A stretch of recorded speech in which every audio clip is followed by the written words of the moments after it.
What's up? Grace Report, happy Saturday. What's up, Jennifer, Gunner Girl, Diane, Fuzz, Brandon Torres, Sergio B, Wendy, AMAC, thank you for the super chat. Gunner Girl, thank you for the super chat. D Nice, thank you for the super chat. Aaron Cooper, what's up? Sophia J, Bernadette, Donna, Tim Rocket, Nerd Report in the house. Thank you for the super chat. Julissa, Cocktails and Crochet with Coco. I like that name. Thank you for the super sticker. If it was a super sticker, I'm sorry, because on my end, I can't tell if it's a super chat or a super sticker. Jennifer Marie, Grace Report, my favorite.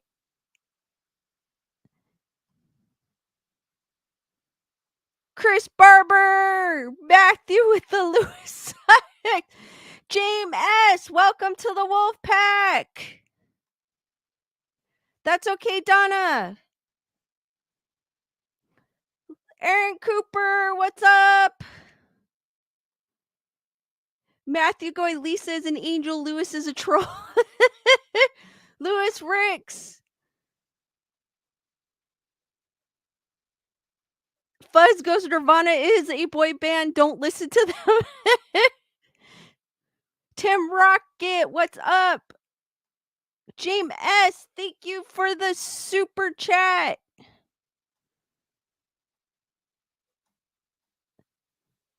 D Nice, thank you for being a member of the Wolfpack for 6 months.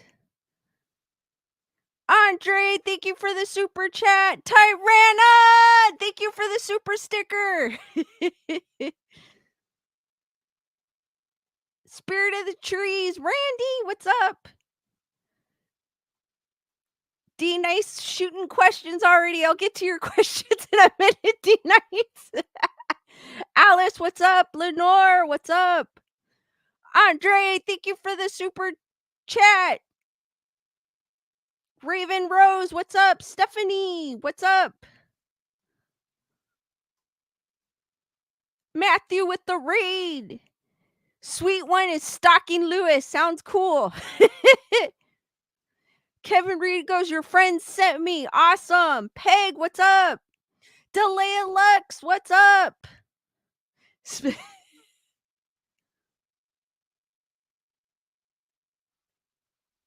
Report, I think that one was for me. Because I remember someone asking. Randy is traveling in Georgia now. Randy, were you able to go to that haunted house you were talking about the other day?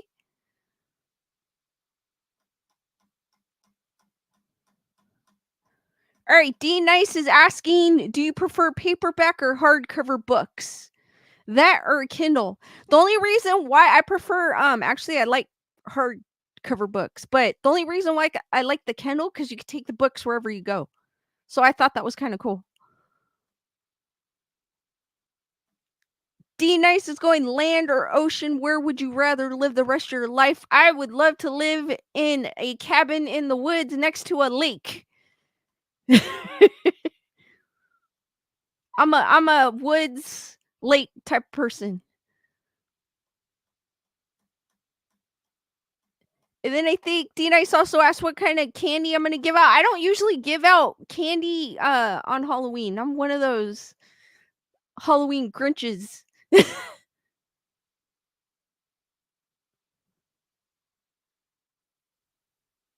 Jennifer Marie goes, Nirvana is definitely not a boy band. I don't consider Nirvana a boy band. I consider like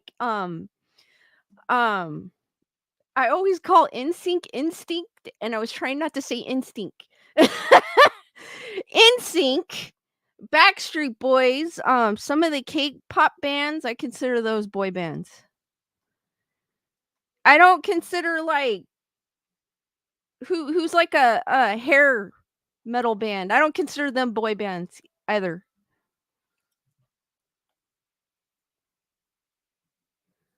I just consider pop groups.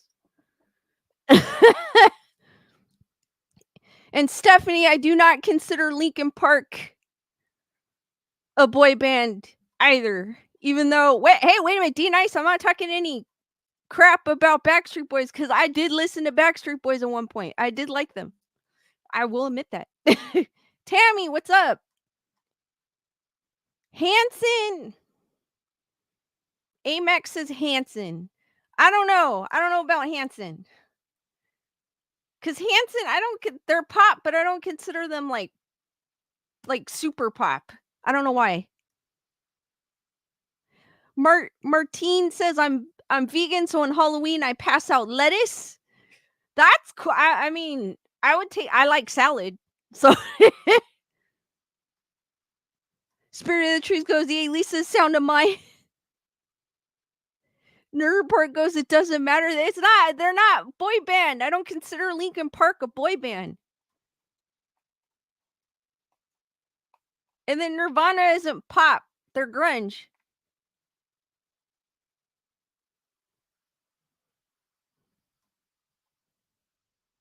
Matthew goes, Hanson were just boys in a band. I agree, because I don't consider Hanson, because they were more like rock, like a softer rock.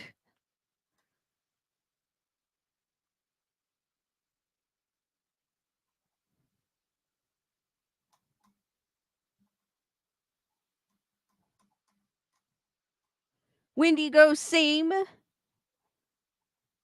Right, he goes, glad you're explaining this. I guess they had a debate over on, I don't know if any of y'all were on Nerd Report Daily, but I guess they had a debate because that's when I came in. They had a debate about what is a boy band, so they're kind of continuing it over here, which I don't mind. I'll start off with it, and then we'll get into the spooky stuff because that's what you're all here for. Pop, I consider like Britney Spears to me is pop. Backstreet Boys is pop.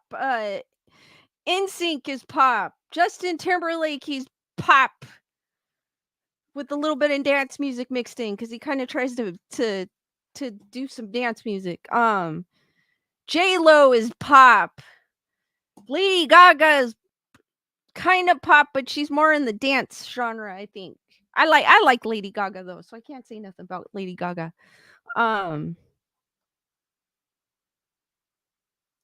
Jeff Burry goes, I missed it, but I'm assuming Lisa's on the right side of the history on this one. Kiss, I don't consider a boy band, even though it's a band full of men. Def Leppard, no.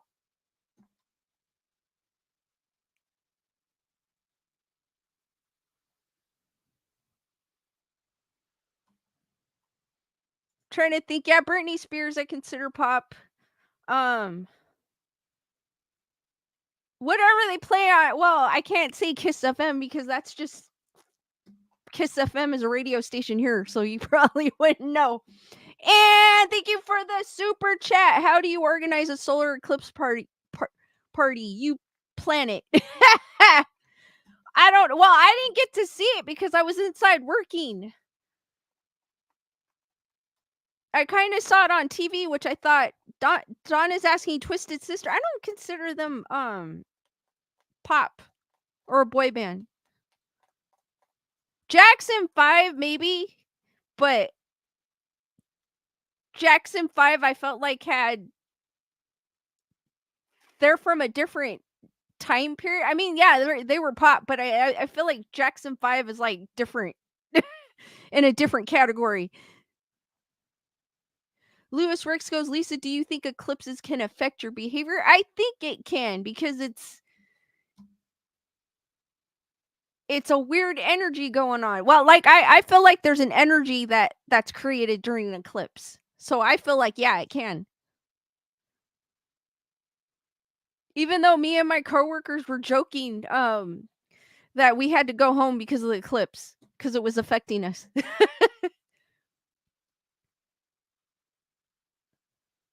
Randy goes, it's a station in Boston too.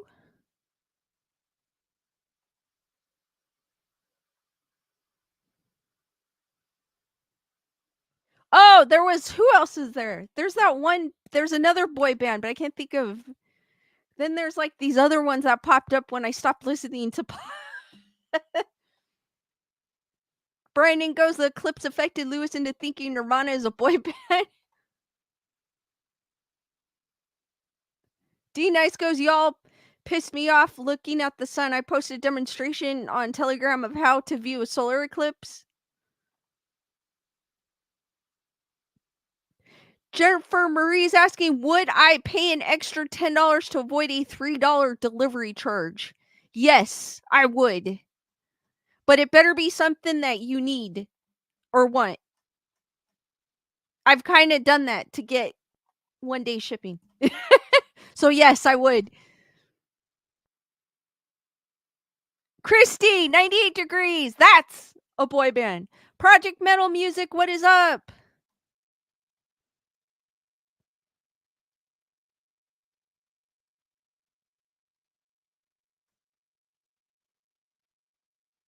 Jennifer Murray goes, thank you for proving a point to my child. Oh, Mercury retrograde. I don't know if you guys, it does affect, I don't realize it's affecting me until we're out of it. It doesn't affect me always, but sometimes it does. Brandon goes, I used the x-rays from my broken arm to stare at the eclipse. It worked great. Guys, if you have a ghost story, a UFO story, or a I'm more paranormal related, but I don't mind the UFO stories. But if you guys do have a UFO, paranormal unexplained ghost story, please send them to graysonreport13@gmail.com, and I have it on the screen right now. D Nice has shared it in the chat, and I will share it on my next stream. And it could also be a link, because I've had Diane send me a link. I've also had Water Dragon send me a link or some ideas. I don't mind if it's a cool article. Bernadette sent me a cool article. So if you guys, even if it's a cool article you'd like to share, send it to me. Or a video. Doesn't have to be a personal story. It could be an article that you found interesting. Randy goes, Mercury is direct for the next few months, so I heard. Spirit of the Trees goes, we had so many planets in retrograde last quarter. It seemed like Mercury was in retrograde, like I I mean, recently we got out of it, but I felt like it was a month ago when we were in it. Lewis Rick says, Mercury retrograde messes with my speech.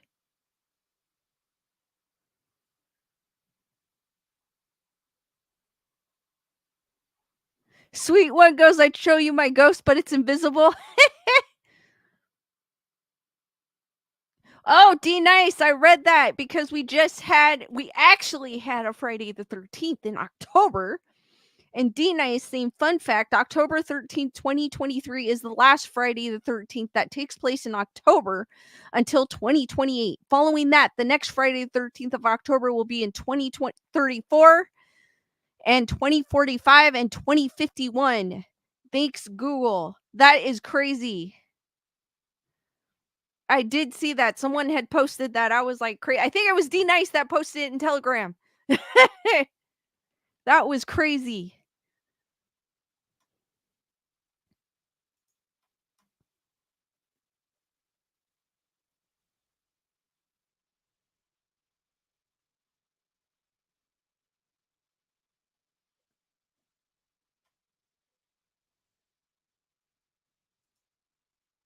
But I thought that was kind of interesting. I think next year, Friday the 13th is going to be in September.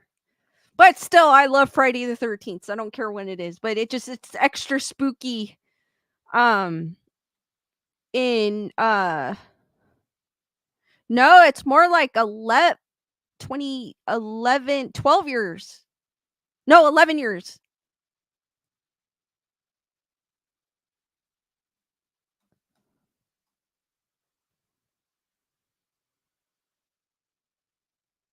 Sergio B goes, April 8th, the next eclipse, full one. Hopefully, it's probably on a day I work. So I won't be able to see it, but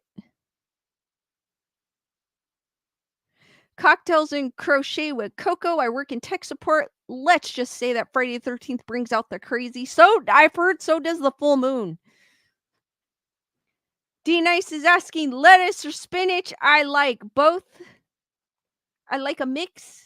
I love salad, so anything salad related.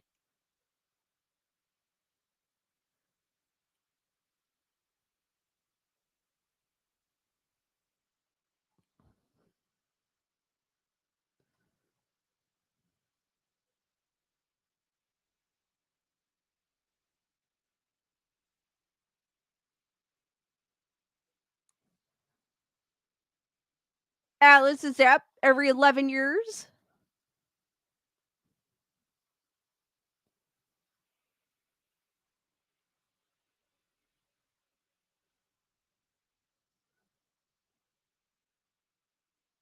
Shiloh Toto, my grandson turned 25 this year on Friday the 13th of October. His first Friday, the 13th of October, he turned terrible twos with a full moon. We were scared. Wow. I know. So when I went to school, junior high school, junior high school, I knew someone that had October 13th as a birthday too, as well, and I thought that was so cool. Don't ask me why. Andre goes, I have the times and state locations when the eclipse will happen next year. Cool. Sergio goes, avocado and Hellsman mayo and salad. Love it.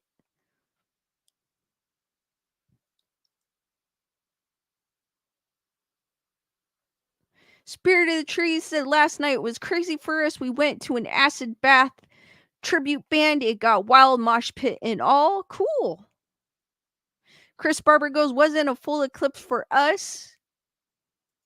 I didn't get to see it. I was inside working. So, I mean, I guess I could have stepped outside, but I didn't have anything to look at the sky. I thought I'd go, oh, well, I could point my camera at it.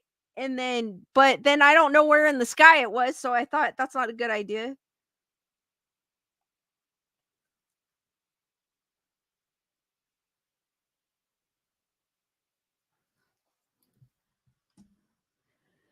D Nice is asking, Andre goes, example, in Austin, Texas, next year the eclipse will occur at 1:35 p.m. Cocktails and crochet with Coco. Thank you for becoming a new member. Hearts for cocktails and crochet with I like your name. I do. Hearts for cocktails and crochet with Coco, guys. D Nice is asking, what's my favorite dressing? Mine is Italian. I like Italian, Caesar, um, ranch.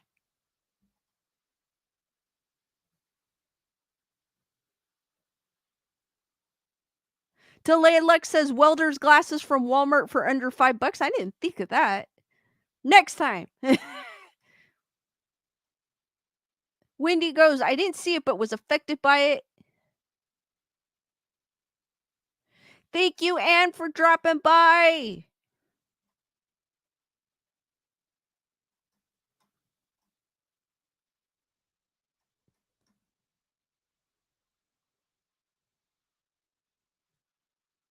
Matthew Coburn goes, I saw Renfield and Totally Killer Friday night. Both are really good. I still have to see Renfield, but Lewis and I saw what did we got? VHS 85, which was on Shudder. It was kind of all over the place. I felt like the one previous to it was better. And then Lewis recently got The Last Voyage of the Dementor, so I think that's the next film we're gonna check out. So I cannot wait. I've been wanting to see that film forever.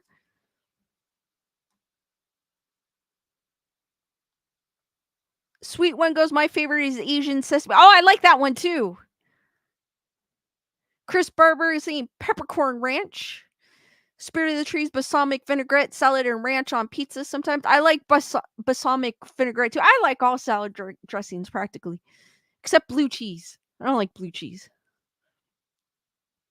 AMAC, New Pet Cemetery was good. I didn't really like it, AMAC, because I felt like the jump scares were predictable, but then it's a good movie if you're not like an avid horror film watcher like myself. But I knew when the jump scares were gonna happen, so that kind of was.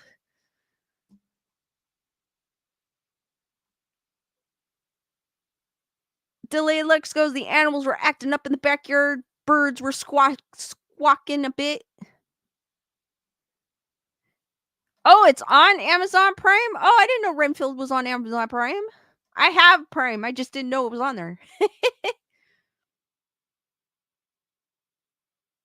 Randy goes, maybe you never had good blue cheese dressing. That probably is the case. If I had like a bomb blue cheese dressing, I'd probably like it. Tim Rocket goes, so AMC is probably your favorite channel this month? Not really. I don't even have AMC. Sergio B goes, lettuce is so expensive here. Sergio B, where are you located, if you don't mind me asking?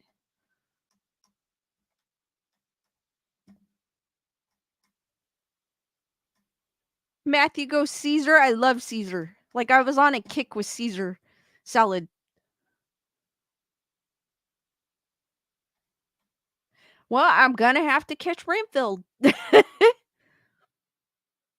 Montreal. Ah. And going, before I go to bed, reminder to hit that like button. So if you guys haven't hit that like button, please go ahead and do so.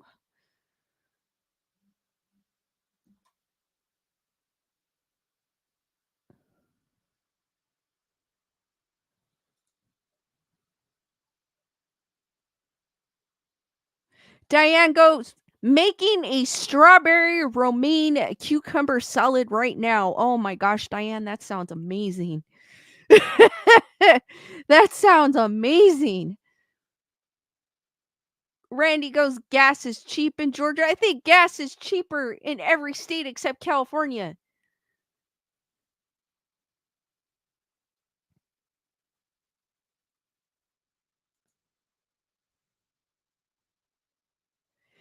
No, I did not. Spirit Teresa saying, did y'all know Caesar dressing has anchovies in it?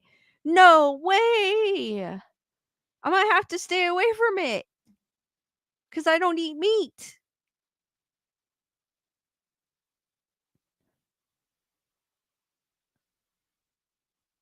Think gas is 5.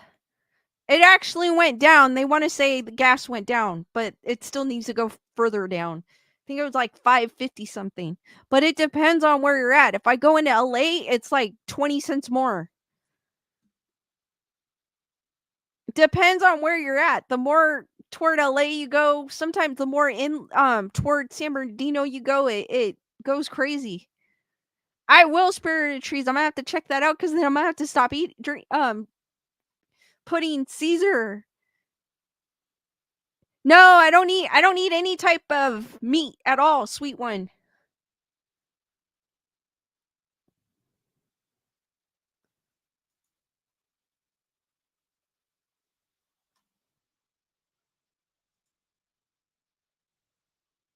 Anything that moves.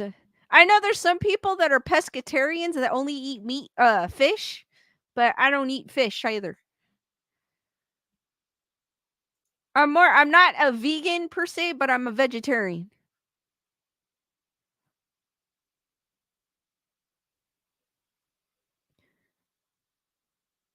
D Nice goes, do you like veggies shaped into meat? Like chicken nuggets or something like that? Yeah? Hey, Mac, I think I'm going to start checking ingredients from now on. Diane, you're lucky that gas stayed the same.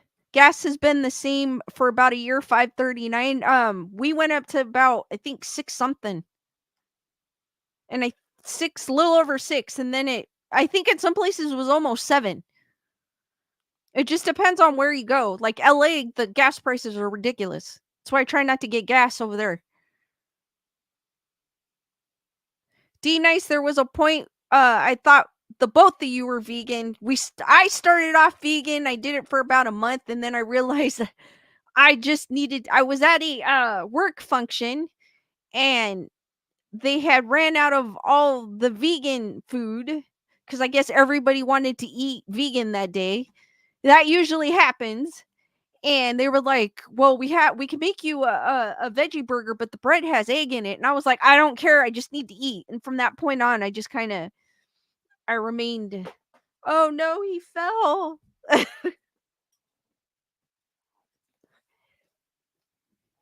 I'll put him over here because he's gonna fall again.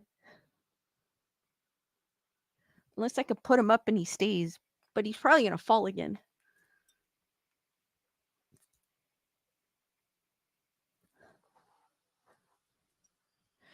D nice, I already drive a hybrid. My goal is to go full electric. Cause the gas prices I don't think are ever gonna change in California. I think they're gonna stay about where they are now.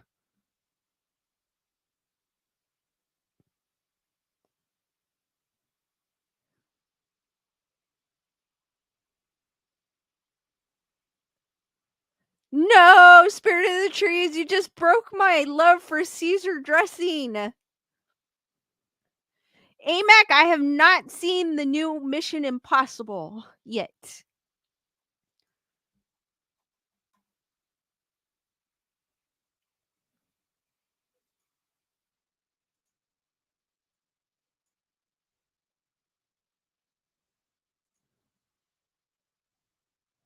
You guys are lucky to have gas at $3. No way.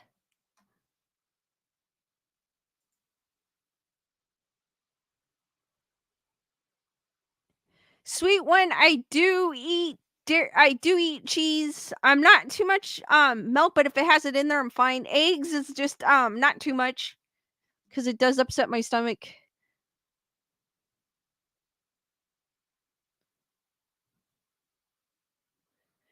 Jennifer Murray goes, I don't know about the cost per gallon, but it's 70 to fill up my gas tank each week. It's 50. 53. It's over 50. And I drive a small car. Andre, I'm jealous of you guys. You guys are paying like $3 for gas.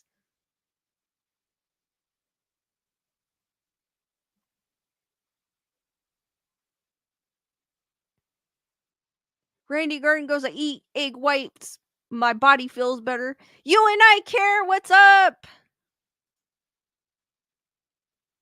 Tim Rocket goes, gas around 340 in southern North Carolina. Oh my gosh. Yeah, California is, yeah, crazy. We got crazy. We got crazy leaders here too. I don't want to get political on you guys.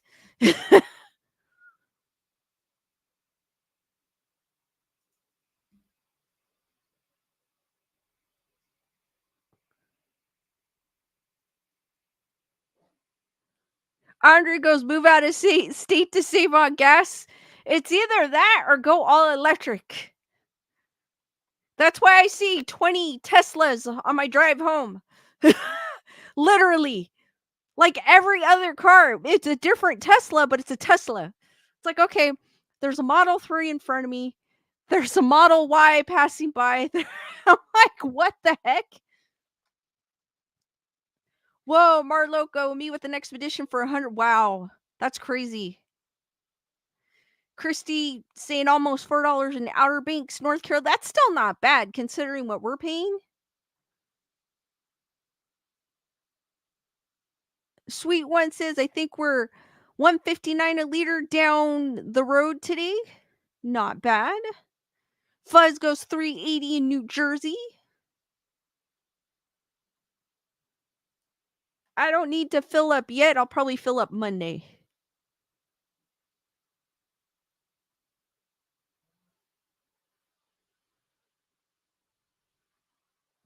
Tim Rocket goes, sounds like Lisa needs to move to the East Coast.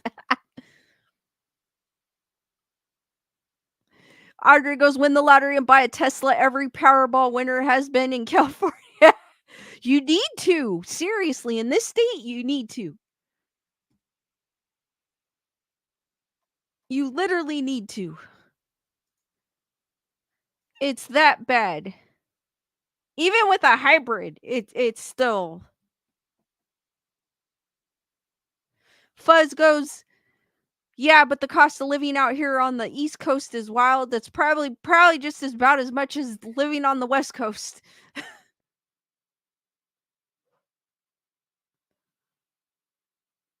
Nerd report in the house saying Teslas are the best cars out there.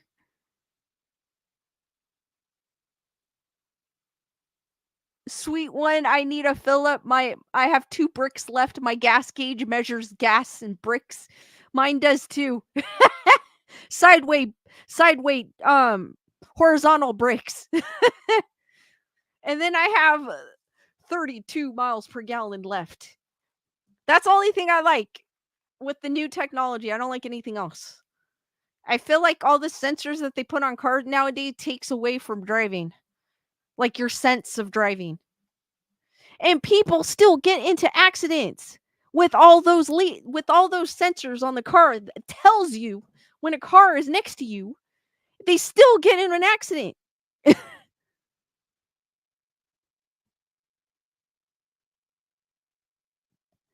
Andre goes, when does $20 an hour minimum wage start in Cali? It's for Andre, it's for the fast food workers, and I believe it starts in April. It's for McDonald's. Any fast food restaurant starts at $20 an hour in the state of California. Yeah. I have words for that, but I'm not going to go into that.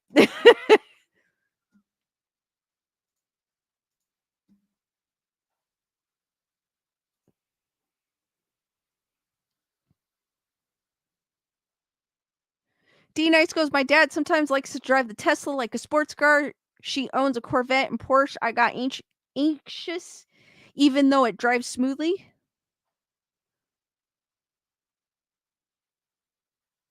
Fuzz goes, new cars freak me out. I need a car with an actual key and that's safe for me. That well, my car is an older car. It doesn't have all those bells and whistles as the newer car. I have no backup camera. I have no sensors aside from the regular engine sensors, but I feel like all those sensors, like I was saying earlier, I feel like all those sensors take away from the driving. I don't like, and then too, it's more problems that can happen because the more technology you add to something, the more things can go wrong.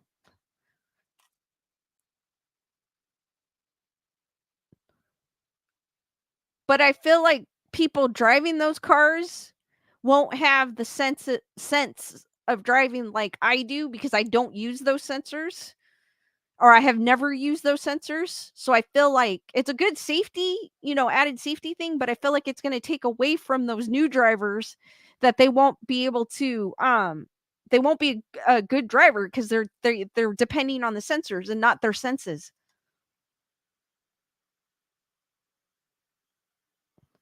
Chris Barber goes, my car doesn't have all either, Lisa.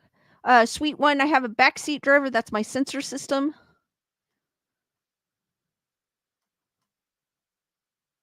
Wing Zero, what's up? Andre, I use my sixth sense while driving. Sometimes you have to. You have to be 3 steps ahead of people when you're driving. I don't even have a backup cam. I do it all looking out the windows. D Nice, are you the type of driver who likes to switch through the channels? Yes. I have Sirius XM in my car. Sometimes they play good music, sometimes they don't, and then I switch to my Spotify.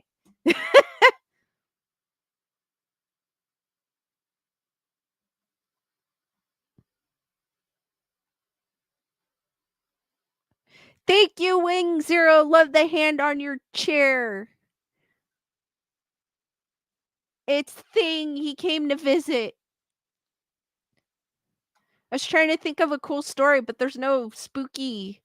I was gonna say he was visiting the hotel, the Roosevelt Hotel in Hollywood, and he was trying to get a glimpse of Marilyn Monroe. And he came by here to say hi.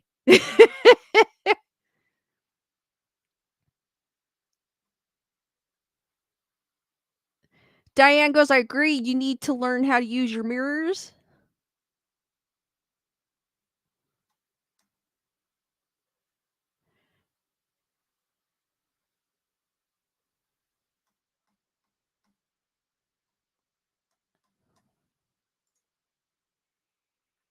Alright, guys, I haven't even talked about any ghosts. So I had some articles ready for you guys, but I'll look at the chat too. But hold on. This is Ghost in the News. I would do a boy band debate, but I gotta talk about spooky.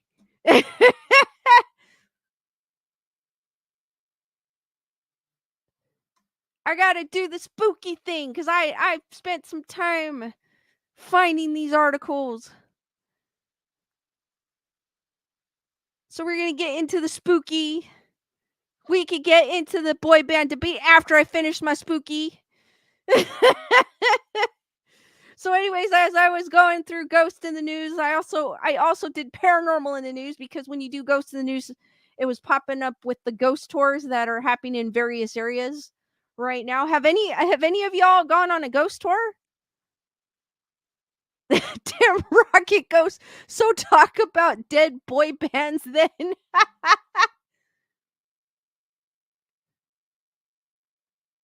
Matthew goes, let's move on to ghost bands. there is a band called Ghost that I don't really listen to, but hey. Well, anyways, this is a article that I found that I thought was kind of interesting.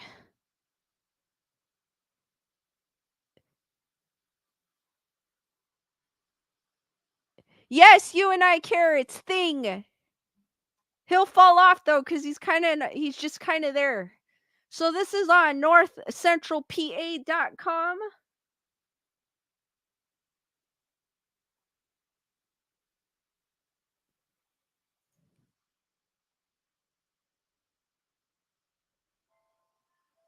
D Nice goes, yes, of course, the Queen Mary. I told the special effects. Oh yeah, you did. Daisy, what's up? I haven't seen you in a minute, girl. Sweet One goes, there's a ghost in the building I live in. I get a tour often. Cool.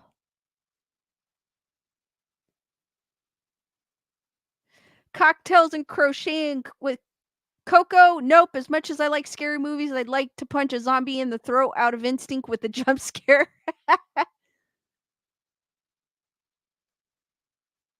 Fuzz goes, I lead ghost town. Oh, that is super cool. I lead ghost town tours for my out of town state friends. That is cool. That is super cool.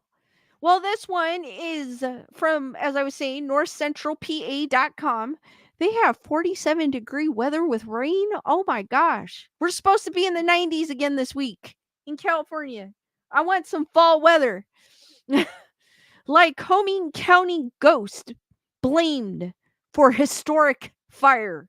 And I thought it was kind of interesting because they blamed a ghost on a fire. Jersey Shore, Pennsylvania. There are many kinds of hauntings, houses, roads, landmarks. Very few of them have ever led to legal action. Yet, in Lycoming County, just over a century ago, one haunting spurred legal questions. In 1920, in Jersey Shore, a ghost was stirring up much attention in town. On January 24th, 1920, the Jersey Shore Herald ran a striking headline, "Ghost said to haunt burn part of town," in reference to a 1917 fire which seriously damaged several blocks along Main Street. It took a couple of years to begin rebuilding, and in that time, at least one ghost was spotted in the area. Nobody believes in ghosts these material days, the Herald began dramatically, and yet it is said that Jersey Shore is in possession of a real live apparition. It makes the cold chills run down our back. The ghost didn't show up early in the evening. It was reported to appear more often between roughly midnight and 4 a.m., during which times it would make a certain amount of noise, waking people up. It made all sorts of sounds in the night, wailing and breathing in the night. It didn't show up in any of the undamaged section of town, or at least wasn't seen there. The ghost, or perhaps a couple of ghosts, seemed to stick only to the burned area. The burned section covered South Main Street between Thompson Street and Smith Street near the river. The fire had broken out early in the morning on December 9th, 1917, and burned for over 8 hours before coming under control, leaving only 2 churches and a house standing. Wow. Fire crews were called from Lock Haven and Williamsport, but due to a severe snowstorm at the time, both took a long time to arrive or couldn't show up at all. Though there were no recorded fatalities, over 100 people were left homeless.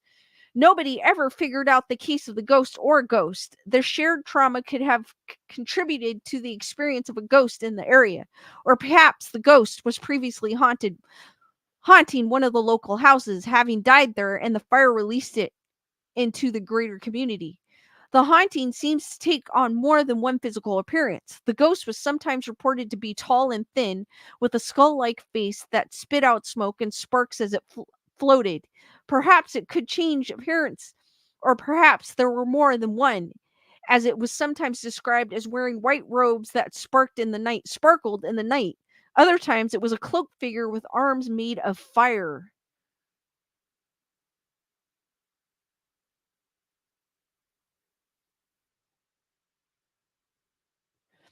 This apparition may be seen at times running along the shadows of burned walls, dodging in and out, sometimes darting through alleys, and occasionally, as the notion strikes, it seems to flit with outstretched arms across Main Street to dead walls beyond, said the article. The sightings got so intense that a local man went to one of the local judges to pursue legal actions. I like how they put local man went to the local judge. We hear that one citizen desiring to clear up the mystery and restore the haunted district to its normal name, went before a local judge to swear out a warrant to apprehend the apparition, the Herald reported. Judge Martin of Jersey Shore heard the man out, but in the end said there was very little that he could do.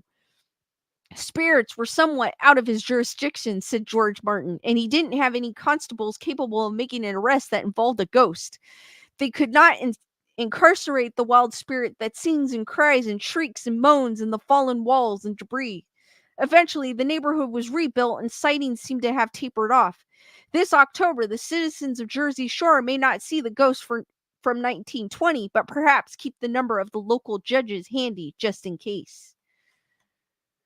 So, guys, what did you think of that article? It was a pretty cool article.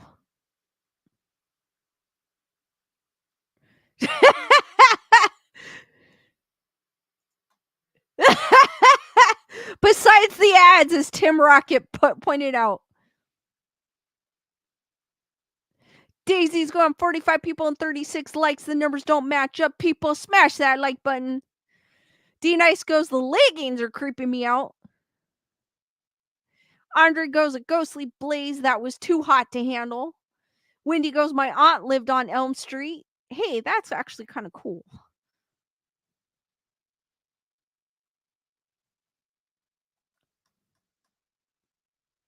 Julissa goes, it was a cool article. Tyranna said that was a good one. Wendy goes, so cool, no ads. No, it still had ads, but not some weird ones. Because I don't like the ones that have the weird ones.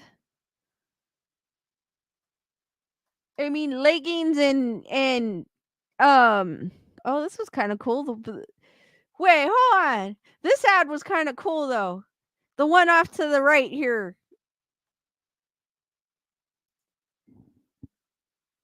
It's got the Treehouse of Horror figures. I think this is Super 8. Super 7, my bad. Those were cool. Diane says fires are scary. They are. Andre goes, great article. Thank you, Andre. They are, Diane. Fires are scary. I've never been through one, but I can just imagine. Alice goes, good article.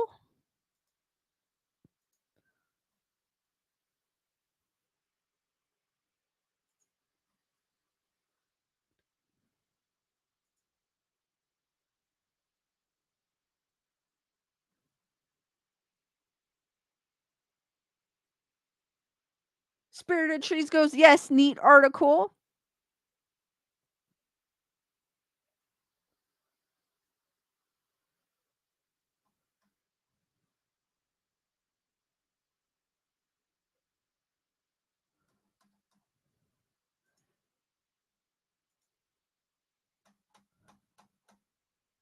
I also found another article. Well, ghost in the newsing. I didn't think by putting ghost in the news I would actually get something. I would actually get news articles about ghost. I thought that was crazy. Hence, that started ghost in the news. Question: How D Nice? How many of you would be spooked of if Thing would start patting Lisa's head? That would be so cool. Like I said, the story is he was vacationing at the Roosevelt Hotel in Hollywood in search of Marilyn Monroe, but he couldn't find her, so he came here to visit.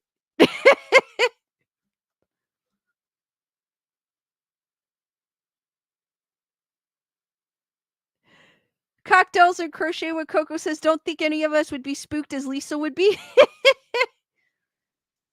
Spirit of the Trees is super stoked, spooked, and excited. You guys, the chat would be like, it's moving, it's moving. I'll be like, what's moving? Oh.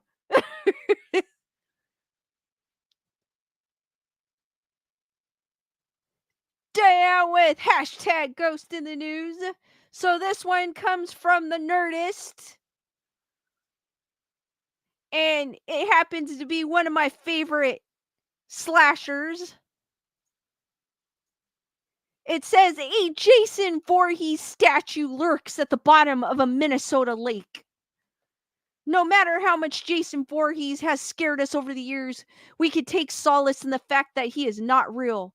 The goalie mask wearing unstoppable slasher from the Friday the 13th franchise haunts dreams, and everyone knows he's merely a fictional character, right?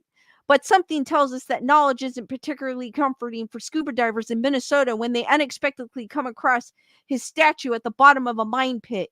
He learned about this terrifying real world horror at Bloody Disgusting, and it's the work of Doug Klein. He built this nightmarish, fantastic piece, replete with machete in hand, or I shouldn't have said machete, big, huge in hand. Then Klein placed it 120 feet at the bottom of a spot for divers in Crosby, Minnesota. It's specifically in a state-owned mine pit known as Louise. This is what the statue looked like originally. So I guess there's oh dear God, that is not okay. After a few years underwater, the Jason statue, and we have to keep reminding ourselves that it's just a statue, is starting to show some wear and tear. But honestly, that just makes him look more terrifying, like he's long overdue for a murder spree. Oh, it does. Oh my gosh, that looks so cool. But I'm not a scuba diver, so I wouldn't be able to see that. And yes, the Jason Voorhees statue survived the decades that was 2020. Klein's Curtis Lars shared a video of the statue still very much looking like an absolute nightmare at the mine pit's bottom. A Jason Voorhees statue in Arizona didn't have the same happy ending. Scuba diver Zachary Nagy placed a Voorhees statue of his own in Arizona's Lake Pleasant. He built the statue himself and placed it in the lake in May 2018, but the supervisor of the park, the lake calls home, didn't feel thrilled about the addition and slated it for removal. Boo! We know Jason Voorhees is a fictional character. We know, but if we had ever gone into a body of water and come across this, we would have been dead all the same. That is so cool, guys. What did you think? I'm kind of mad that they took it out of Lake Pleasant in Arizona. That is so cool. Just imagine scuba diving and you run into that. Cocktails and Crochet saying fake or not, you couldn't pay me to swim there.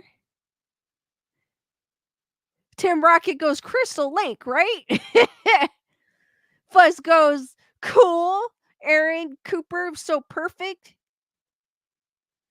Andre goes big, huge Pelacara knife.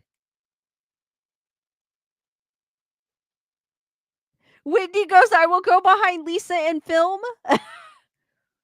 Andre goes, I saw the article. Spirit of the Trees, so creepy.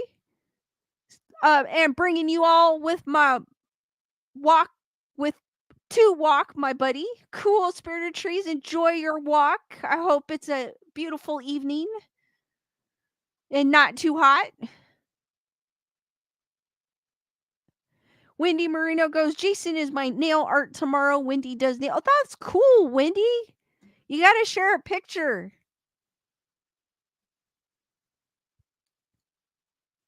Alice says I'm gonna be Jason Voorhees for Halloween. Super cool. I have I have a hockey mask. I have a Jason mask, but it's in the other room because he's one of my favorite slashers. Spirit of the Trees goes chilly out here. At least it's not hot. Tyranna goes, another great story. I wouldn't swim there, no way. I'm not a scuba diver, but if I were, I would so go down and see it. Cause that is so cool. Wendy Marino, are you on our Telegram? Or hell, Wendy, email me. You can email me the picture at graysonreport13@gmail.com. When you do your spooky nails.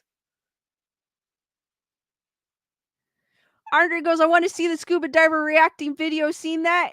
He probably was like, you could see the bubbles. I didn't watch the video, but I can imagine they were like, what the hell?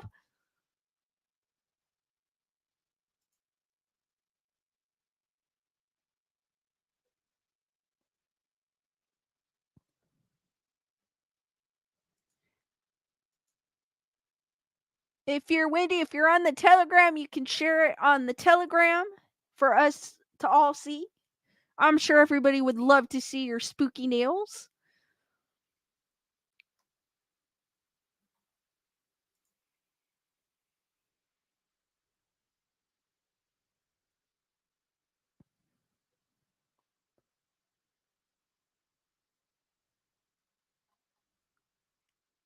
Julissa goes, yeah, that would freak me out. Andre goes, the statue should have been motion activated. Oh my gosh, that would have even added it cool, super coolness to it. Spirit of the Trees goes, my son put a hockey mask on my rear view mirror facing out when he borrowed my car last week. I got in and was like,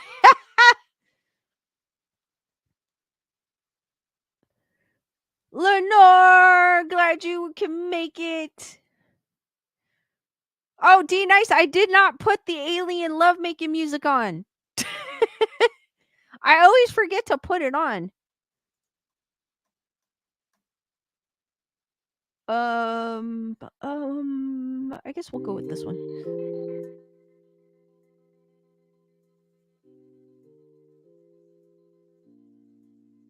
Diane goes, been scuba diving, but I really get disoriented in water. I've been snorkeling, but I've never scuba dived.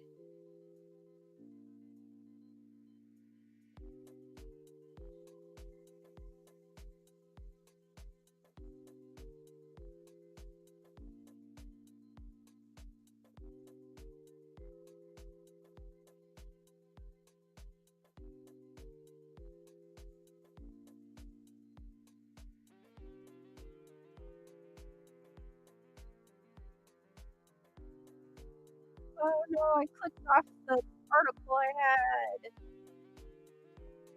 Let's see if I can find it again.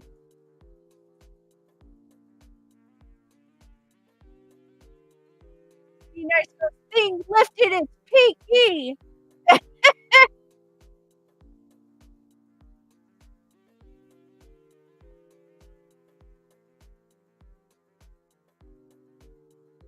I went snorkeling in. I went to Hawaii when I was about 8 years old, so it's been a gazillion years ago. And then I've been to Catalina, so I think those are the two places. And I've been kayaking. I love kayaking. I just can't control the boat.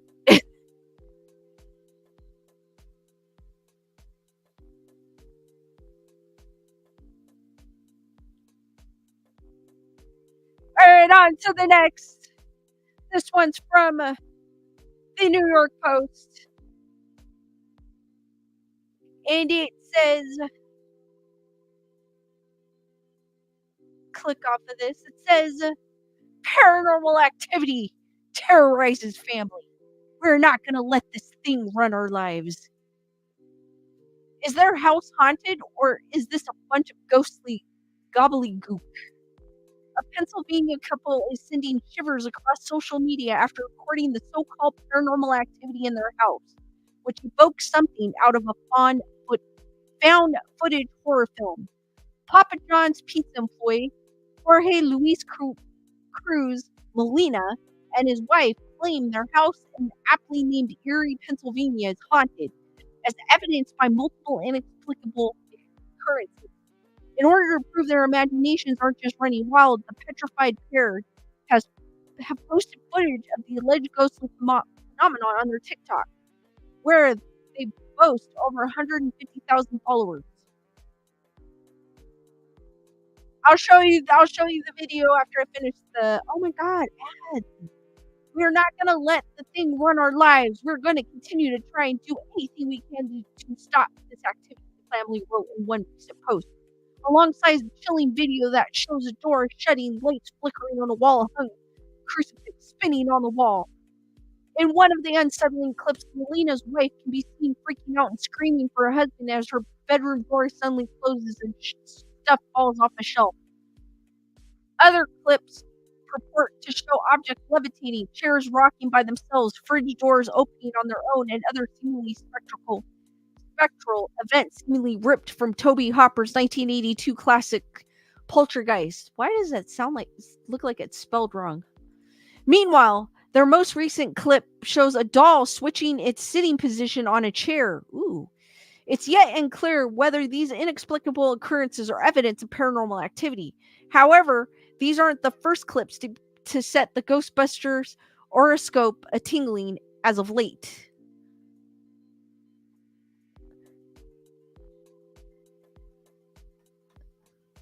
So is this a video? Oh, it's just a... Darn, where's the video? Oh, I mean, I guess there's different... There's still photos, but where's the video?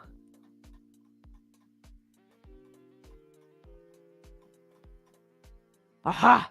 A video.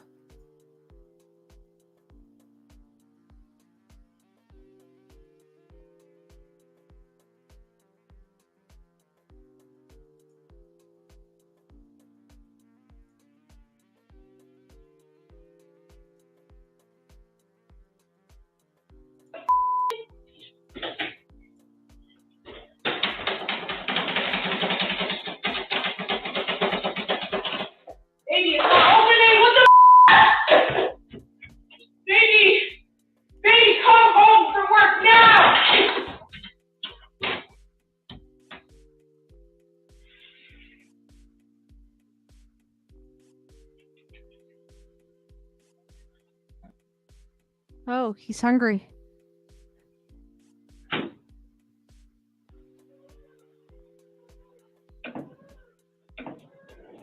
What?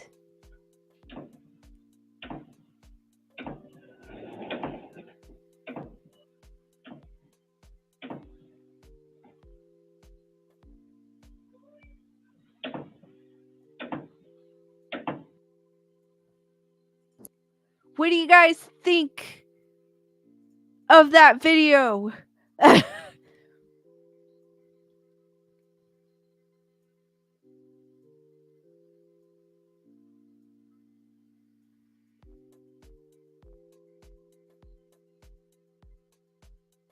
Tim Rocket says, is it my ears or is your voice fading in and out? Even D Nice said it was choppy. I don't know. Maybe because I had the alien baby music, baby making music on, and then the video, the audio from the video, maybe it made me. D Nice goes, he's living there rent free. No way. Fake as F. Jennifer Marie says. Andre goes, oh yeah, I saw this one. Alice goes, it's spooky. Matthew goes, they are doing it themselves. Sergio B, it's funny. Jennifer Marie goes, it's too much happening and one simple is better if you want to fake a haunting. Spirit of the Trees, crazy. Delay Lux, thank you for the super sticker. And it's the fitness pair celebrating. Hearts for Delay Lux, guys. Julissa goes, will you please replay the video? Yes, I will in a second here. Tim Recca goes, it's better now. Tyranna goes, it's fake. Diane goes, too many cuts in the video makes me think they were pulling them from the other side of the room.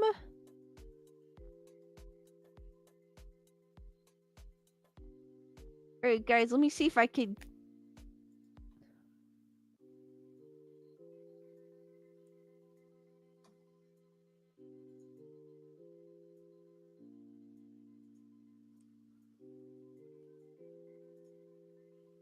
Running a business. Oh, no, I don't want to listen to an ad. Let me see if I could get out of this. Hold on. Oh, no, it went to a different one. Of course, I can't find the one I was doing. Oh, there it is. .com is the #1 app. Oh, no, we don't need to listen to realtor.com.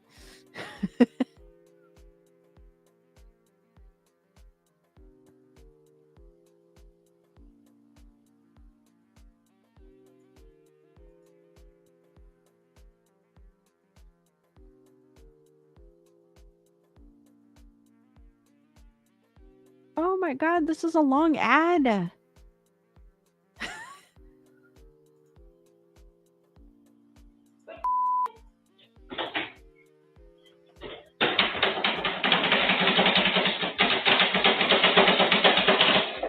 it's not opening! What the Baby! Baby, come home from work now!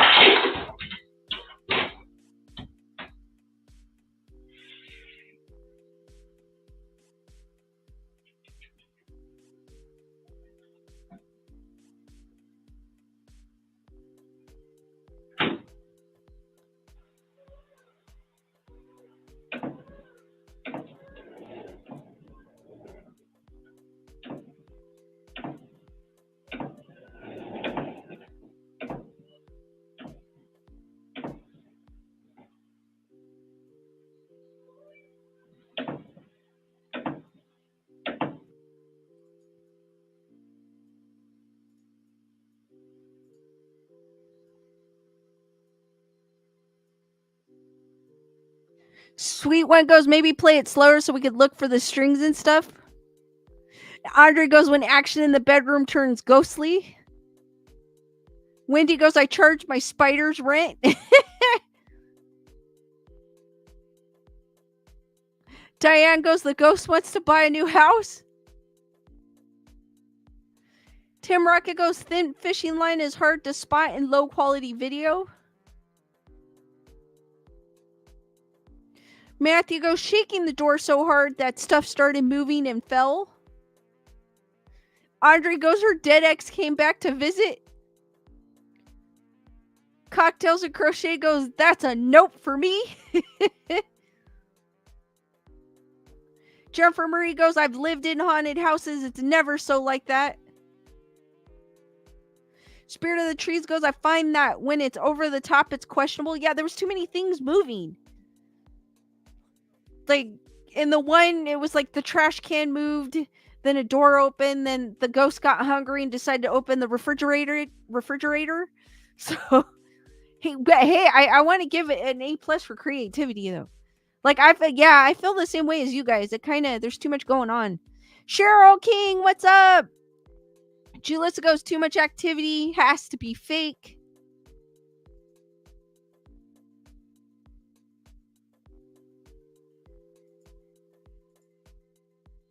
I feel like that too, because usually it's probably a clip because they said it's on TikTok, so obviously it's probably different TikToks that they put together in the one video.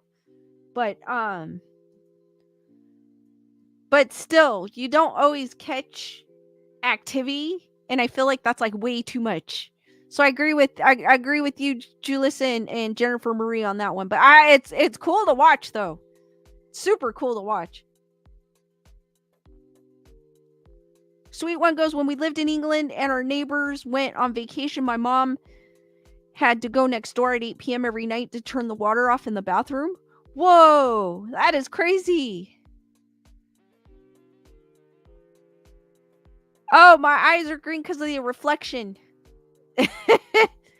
Alice goes, you have green eyes, Lisa. No, it's from the reflection from my glasses, from the screen.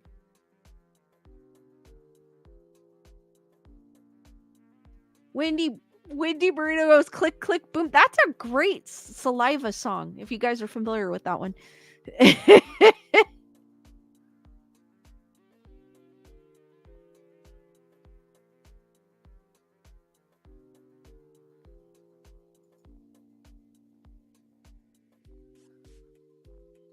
Because I have a bunch of light. I have the screen in front of me and all that. D Nice goes, Lisa is a goblin. No, it's the reflection in my glasses.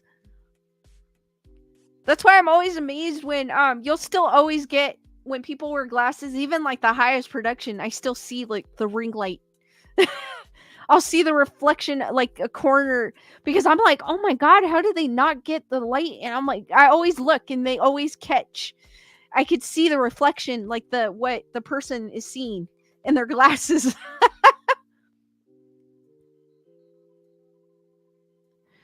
Spirit of the Tree says, have you seen this stuff on Really Haunted? I'm pretty much believing it's real. No, I haven't.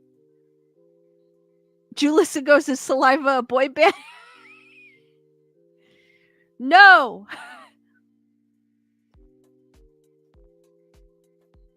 It's a new metal band. Well, I don't think they call it new metal anymore. They did at one point, but I think they changed it. No, I'll have to check it out, Spirit of the Trees. Andre goes, I recorded myself sleeping and I caught my bedroom door opening. I always wanted to do that just to see if there's anything, haunting in my bedroom. But then I thought, I don't want to know, because I want to go to sleep peacefully. I'll be up all night. I'll be all up all night trying to figure out who it is and trying to make contact. Cocktails and crochet said dark mode and ring light at a 45 less reflection. Huh.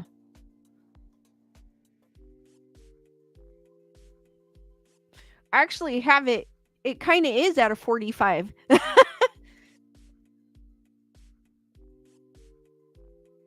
Cheryl King goes, they have been debunked. I still am going to check it out because I like to see the creativity that people go through. Oh, creepy Andre. I'm still living in the same apartment and that was a year ago. Has anything else happened, Andre? Sergio, thank you for the super chat. Gotta go, but I liked and subbed, so I'll be back another day. Good night. Thank you, Sergio. Hearts for Sergio, guys. Spirit of the Tree says, I believe you'll enjoy the creepiness of really. Yeah, I'll check it out. Sounds cool.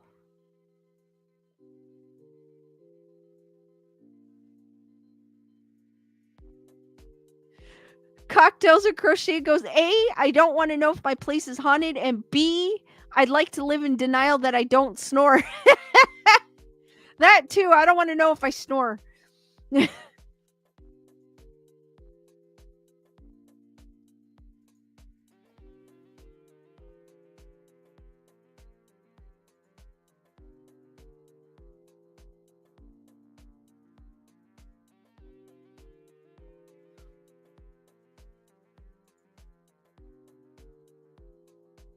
Chris Barber goes, the fridge was cool. It would be hard to open and close it with the string.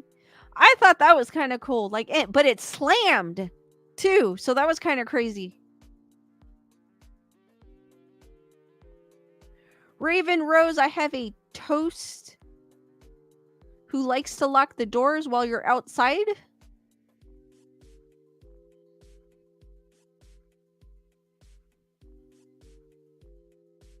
Oh, cocktails, that too.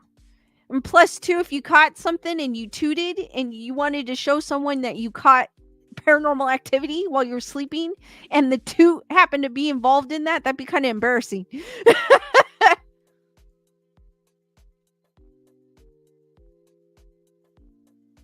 Sweet One goes, I got myself a bear costume after all the bear attacks this year. I'm rethinking my decision. I could find myself surrounded by animal control. Yes. Be careful with that one. Andre goes, after blasting it with sage, I haven't experienced anything else. Did you mind that it was there, or did you not want it there, Andre? Ghost. Raven Rose was saying meant ghost. I have a ghost who likes to lock the doors while you're outside. Oh, crazy. I would hate that. So Raven Rose, do you make sure you have your keys with you whenever you go outside?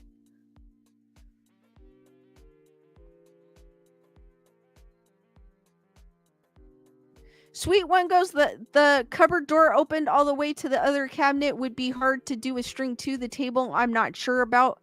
The table I felt like you could move. Cause that's not a super heavy table. I felt like that has to be a light table because of how easily it glided. But like the rocking chair was like going crazy too.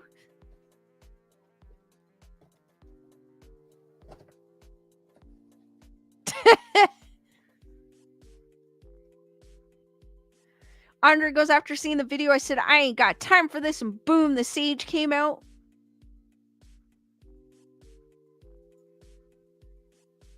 Melissa Smith, what's up? Melissa Smith has pancakes that lose my car keys. Pancakes?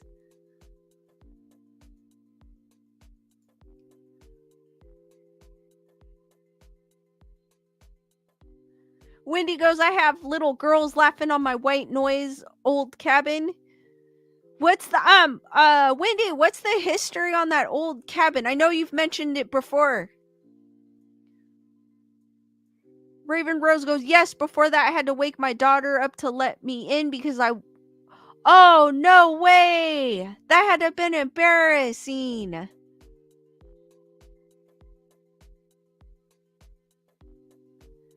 Alice, that's so cool. I got a werewolf costume for my boyfriend to wear for Halloween. That's cool. Alice, where'd you get your costumes, if you don't mind me asking?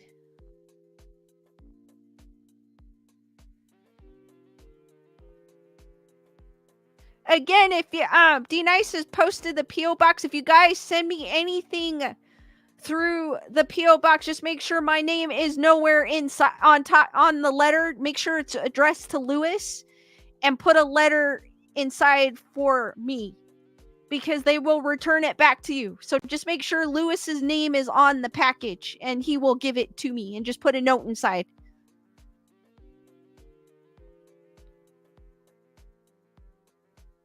That Raven Rose, oh my gosh.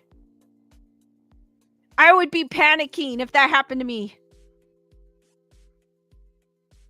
Oh, no way, Alice. I'll have to check it out. Well, Temu takes a while, though, to get some things.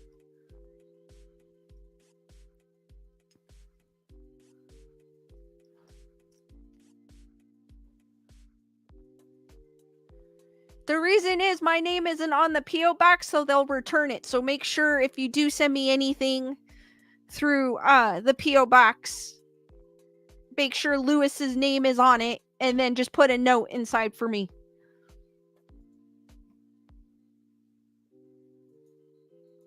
Or they will send it back, because it happened to Diane, unfortunately.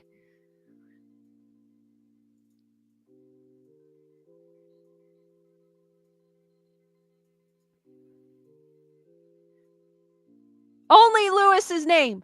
And then just put it, like I said, just put a note inside for me. And he will give it to me, guys, so don't worry.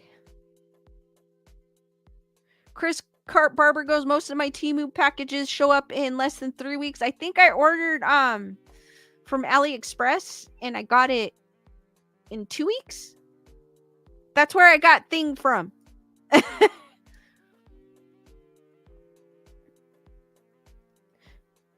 Stephanie, glad I came tonight. I haven't seen Elisa's stream in a while. Sorry about that. That's okay, Stephanie. I'm glad you made it today.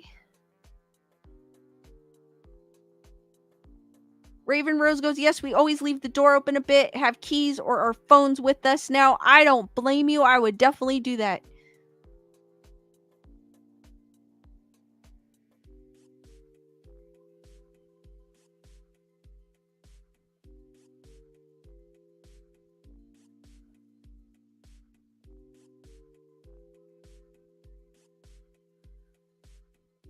Chris Barber goes, AliExpress takes forever for me. I did order from Temu before too, but I've heard people say Temu kind of causes them issues, but I didn't have problems with it. So I will get into the boy band thing. I got one more article to do and then we'll talk about boy band. Darn it. And it's about the solar eclipse. I wasn't able to see the solar eclipse, but I did see it on. I saw some images that some people posted online.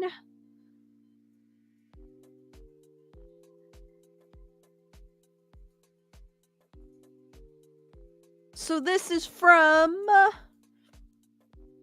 the Farmer's Almanac. And it's solar eclipses, folklore, myths, and superstitions. I got the idea, actually, funny how I got this idea from. One of my coworkers, she's pregnant, and someone said that someone told her not to go outside during a solar eclipse. So that gave me the idea of and I kind of Googled it, and I kind of told her like what different things, and then that gave me an idea of like, oh, what kind of legends and folklore is there that related to the solar eclipse. So here at the old Farmer's Almanac, we love our folklore and mythology. I do too. And there's nothing like a total solar eclipse to get folks wondering why things happen. For the sun to suddenly disappear demands explanation, or let's say imagination. People around the world have come up with many interesting stories, legends, and superstitions. With the stunning spectacle of the April 2024 total eclipse coming up, we thought we'd look at the legend and more of eclipses through the ages. When did this article come out? Oh, it's at October 5th. This one came out October 5th. Eclipses in a Storytelling. In a Connecticut Yankee in King Arthur's Court by Mark Twain, his hero, who is transported back to Camelot, gets captured but avoids being hanged with a wave of his hand, seemingly making the sun go dark. For a lesson, I will let this darkness proceed and spread night in the world, but whether I blot out the sun for good or restore it shall rest with you. Of course, our hero remembered the date of a historic and conveniently timed eclipse of the sun. Fortunately, the medieval people thought he had the magical ability to blot out the sun. Our hero is then proclaimed the boss by the king and sets out to modernize Camelot with knowledge of the future. A solar eclipse and fear.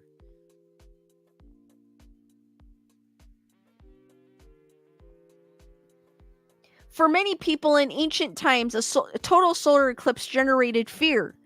They thought the world would end or a great evil would follow. Myths often involved a beast trying to destroy the sun, with the fate of Earth hanging in the balance, or a sun god becoming angry, sad, or sick.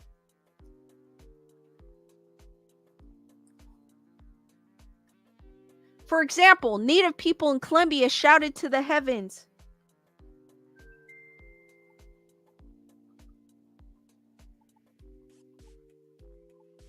Give me a second, guys.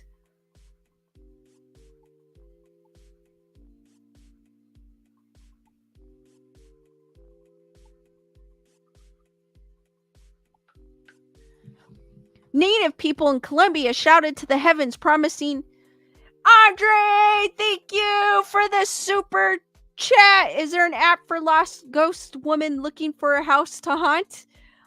You know what? That'd be hilarious if there was. I don't know. That would be so cool.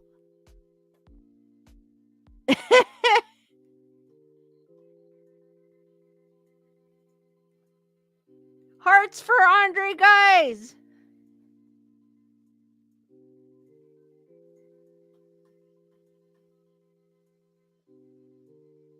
Daisy goes, my family believes in that and how pregnant women should wear a red ribbon. Yeah, that's what they mentioned, Daisy. Red ribbon around their belly during the eclipse, or the baby will be born with a cleft lip. Oh, I didn't know. She was like, they said something about me not going outside, and I had to put something around my belly. Yeah, they mentioned that. Oh, that's crazy.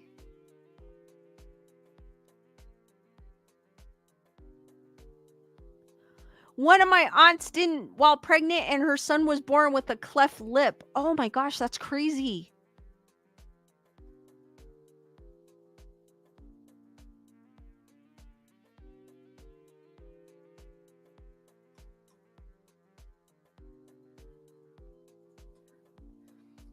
In Norse culture, the god put an evil enchanter, Loki, into chains. Loki got revenge by creating wolf-like giants, one of which swallowed the sun, thereby causing an eclipse. Another of the giant wolves chased the moon, trying to eat it. Oh my gosh, I like that one. Fear led Chippewa people to shoot flaming arrows into the sky to try to rekindle the sun. Tribes in Peru did the same for a different reason. They hoped to scare off a beast attacking the sun. In India, the demon spirit Rahu steals and consumes the nectar of immortality, but is beheaded before he can swallow it. His immortal head flies into the heavens. The sun and moon had alerted the gods to his theft, so he takes revenge on them. When Rahu swallows an orb, we have an eclipse, but the orb returns to view because Rahu has no body. Similarity in China, Mongolia, and Siberia, beheaded mythical characters chase and consume the sun and moon, and we experience eclipses. In Indonesia and Polynesia, Rahu consumes the sun but burns his tongue doing so and spits it out. In Armenia, a dragon swallowed the sun and moon. In Transylvanian folklore, an eclipse stems from the angry sun turning away and covering herself with darkness in response to men's bad behavior. In India, many believe that when an eclipse occurs, a dragon is trying to seize the two orbs. People immerse themselves in rivers up to their necks, imploring the sun and moon to defend them against the dragon. Wow. A solar eclipse in romance.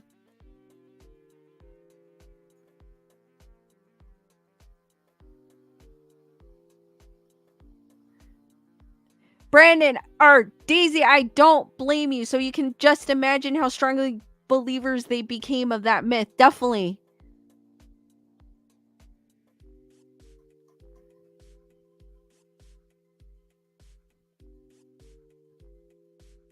Spirit of the trees with the interesting. Some cultures thought that the sun was in fight with its lover, the moon. Others found a different kind of romantic explanation. To the Australian Aborigines, the sun was seen as a woman who carries a torch. The moon, by contrast, regarded as a male. Because of the association with the lunar cycle with the female menstrual cycle, the moon was linked with fertility. A solar eclipse was interpreted as the moon man uniting with the sun woman. In German mythology, the hot female sun and cold male moon were married. The sun ruled the day and the sleepy moon ruled the night. Seeking companionship, the moon was drawn to his bride and they came together, thus a solar eclipse. Ooh, I like that one. Some Native Americans drew on a similar concept that a solar eclipse was a visit of companions. West Africans of Benin switched the gender roles of the sun and moon and suggested that orbs are very busy, but when they do get together, they turn off the lights for privacy. In Tahitian myth, the orbs are lovers who join up, providing an eclipse, but get lost in the moment and created stars to light their return to normalcy. Ooh, I like those. Those are kind of interesting. Those are pretty cool. Guys, what do you think of the romance myth of the sun and the moon?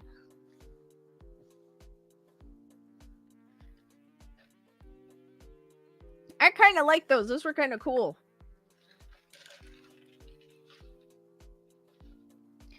A solar eclipse and weather.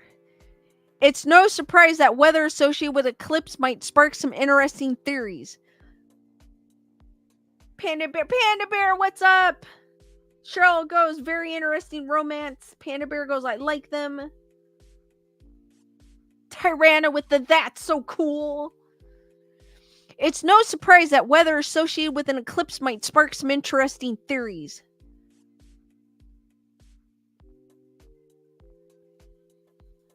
Andre goes, that makes sense if the woman is a sun because I'm happier in the morning. Diane goes, like mystical stories. Or I like mystical stories. Same, I do too.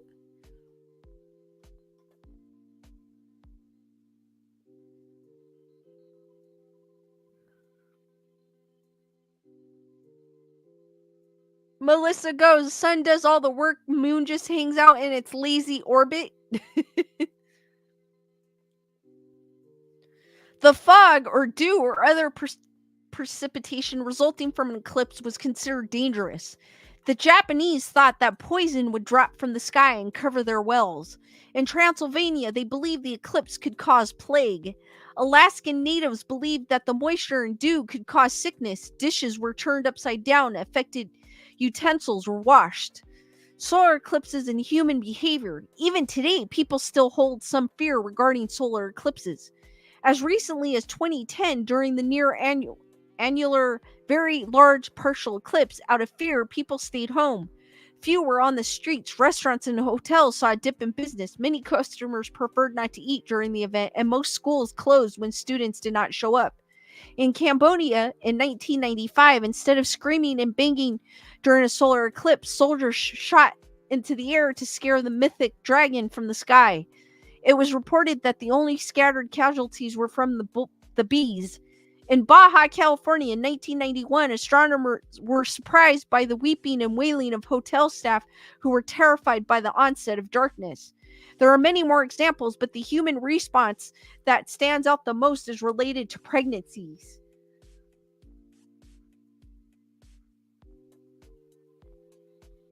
Speaking of pregnancies, which we were talking about earlier, or what gave me the idea, many ancient people worried that an eclipse caused pregnancy issues such as blindness, cleft lips, and birthmarks. Even today, there are some beliefs in superstitions. Pregnant women are sometimes warned to stay inside, not eat, not carry sharp objects, and do not eat cooked food from prior to the eclipse. Modern baby blogs ask if pregnant women should wear some sort of metal, such as a safety pin, to protect the baby. Some say that the baby superstitions date from the Aztecs, who believed that a celestial beast was biting the sun, and the same thing would happen to a baby if the pregnant mother watched. Of course, none of this is true. The only health warning is do not look at the sun, as it can and will damage your retina. Eclipse as a good luck charm. Eclipses did not incite fear in a large, at least one group, Bohemian miners. They believed that the event portended good luck in finding gold. Some North American Indian tribes believed that an eclipse was simply nature's way of checking in with the sky, perhaps a sort of cleaning house. The sun and the moon temporarily leave their place in the sky to see if things are going all right on our planet Earth. The strange science of eclipses. Long before the invention of a telescope, people across the world recorded the motion, positions, and appearance of the sun. Some, like the Aztecs and the Babylonians, were obsessive enough to make astonishingly accurate observations that ultimately gave their priests the power of prediction. The Babylonians.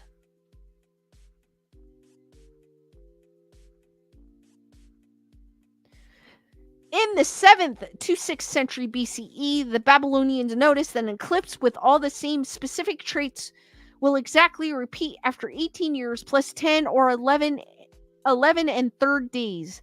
This observation was amazingly perspicacious,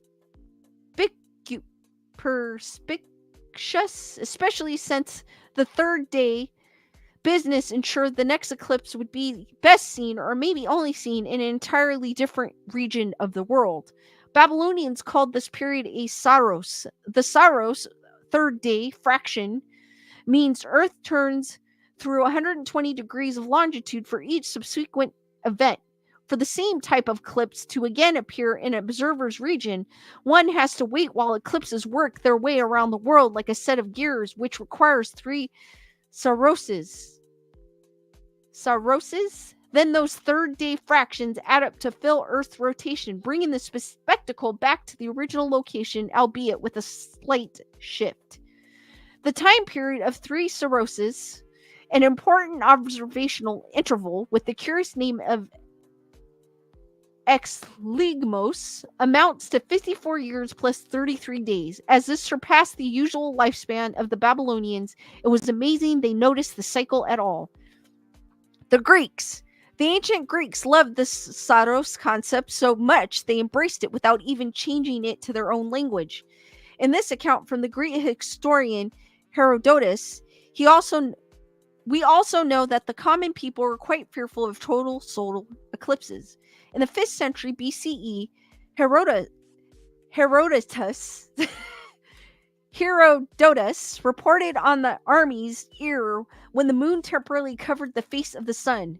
Just as the battle was growing warm, day was all of a sudden changed into night. This event had been foretold by Thales, the Milesian, who forewarned the Ionians of it fixing for it the very year in which it actually took place.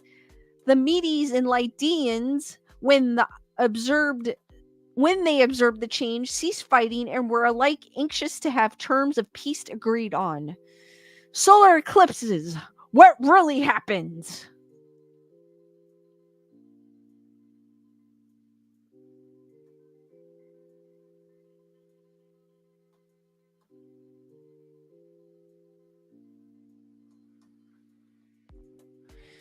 Total solar eclipses are a cosmic coincidence, indeed. How else do you explain that the moon is 400 times smaller than the sun, but also 400 times nearer to us? This makes the only 2 disks in our sky appear the same size. It would not be the case if either were larger, smaller, nearer, or farther away. In fact, over time, our moon will travel further from Earth and we won't experience the same phenomenon. Of course, we now understand the science of eclipses. We no longer tell stories to explain why the moon or the sun went dark. Still, there's certain magic to these stories, isn't there? Perhaps the romance comes from knowing that all is well with the sun and the moon. Guys, what did you think of that article? That was a super cool article. I like the folklore. I like the romance part of it. That was kind of cool.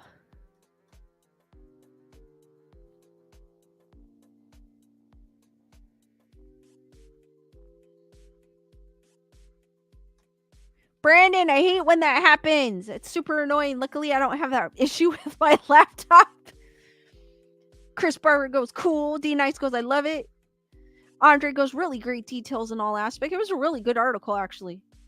Julissa, thank you for being a member of the Wolfpack for 6 months. Hearts for Julissa, guys. Interesting superstitions. Cool articles. Sweet one. I enjoyed that. Jennifer Marie goes, I missed out on the eclipse because it was raining today. Too many clouds, overcast. I was at work, so I couldn't see it. I just saw some people post some cool images on social media, so that was kind of cool. Tyranna with the cool article, Spirit of the Trees.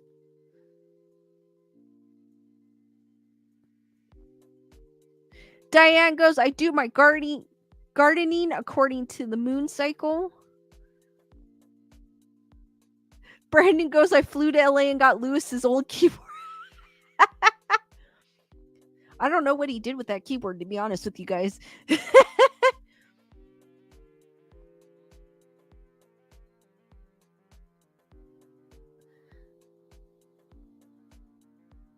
Wendy Marino with the so cool.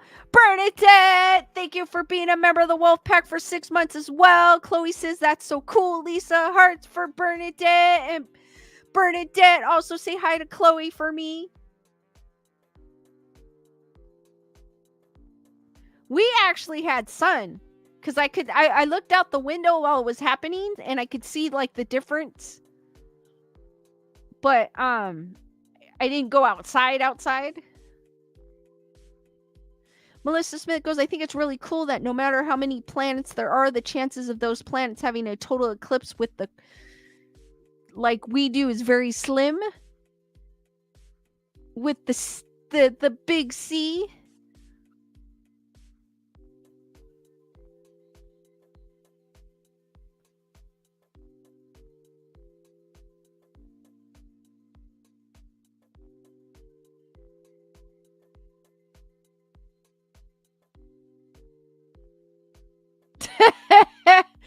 Spirit of the Trees goes, Lisa, I love how you read Tyrana's comics like you do her name.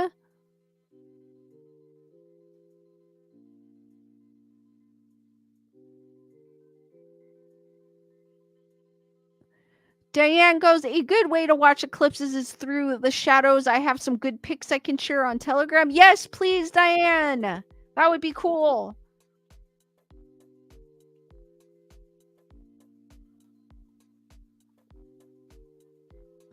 I just noticed the lights on my mic are orange,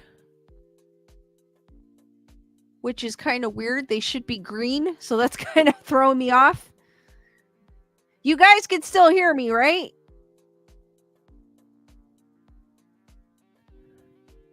That's why I keep looking over, because I notice the lights are different colors. They should be green. That's why I don't understand why they're orange.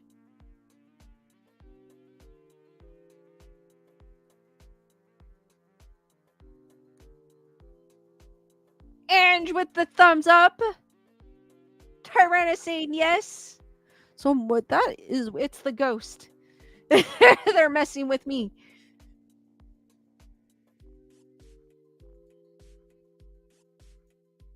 I was gonna... Julissa goes, you sound great. Alright, it's the color of the lights. They're throwing me off. It's the ghost. Panda Bear goes, I was asleep during it, and it's been cloudy, and it's been raining off and on.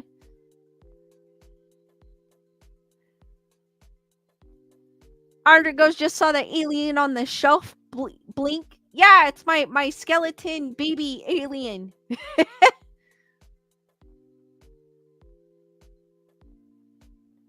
Diane goes, I transfer and plant seeds the 5 days before and after the full moon, weed and prune on the dark side. Oh.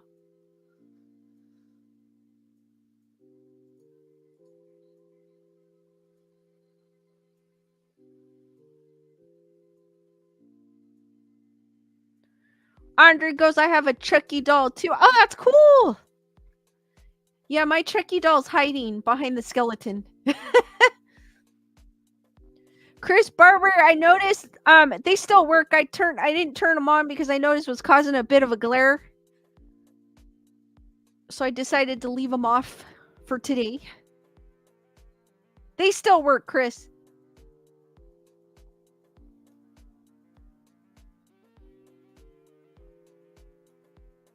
Cause right when I turned them on, it caused like a glare.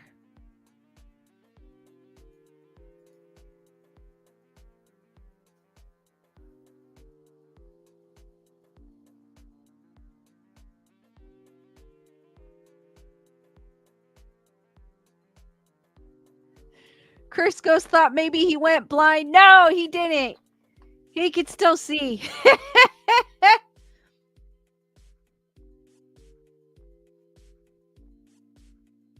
If you guys are wondering, we're talking about the skeleton behind me. I usually have his lights glow red, and I usually have it on, but today I didn't turn them on because it was causing a bit of a glare. I don't know why, because normally it doesn't, but today it kind of did, so.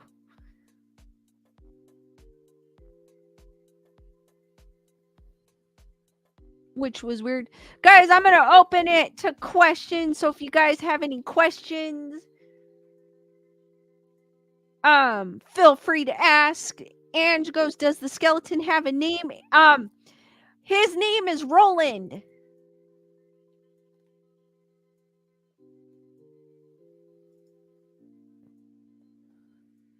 And then you guys can't see him, but in the back there is Larry and Jerry. And then Bubbles the Peep.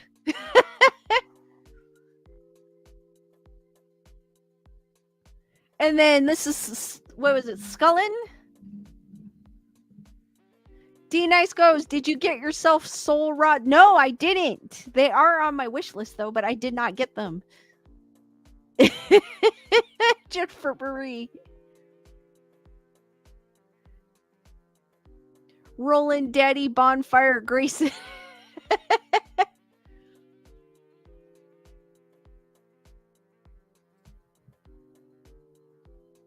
Oh, yes, Battle of the Boy Band. Nirvana is not a boy band. I don't consider them a boy band.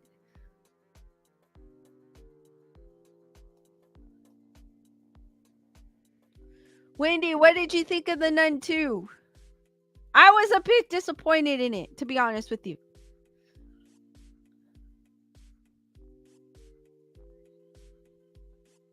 Oh, that's right. It's Bonefire.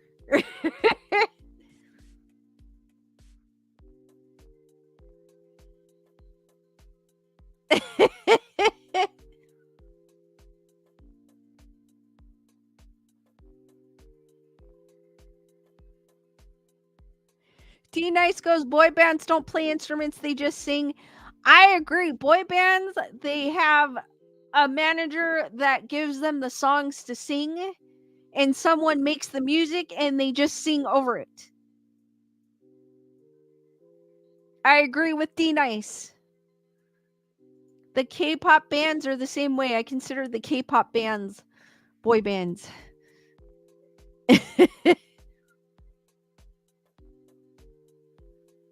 Yeah, and they sing and they dance. And both Daisy and Ange said they sing and they dance. Exactly. Jennifer Rigos, tell me that skeleton's not pimping with that hat. You know, it's funny though. It's a Grayson Report hat. Roland's wearing a Grayson Report hat.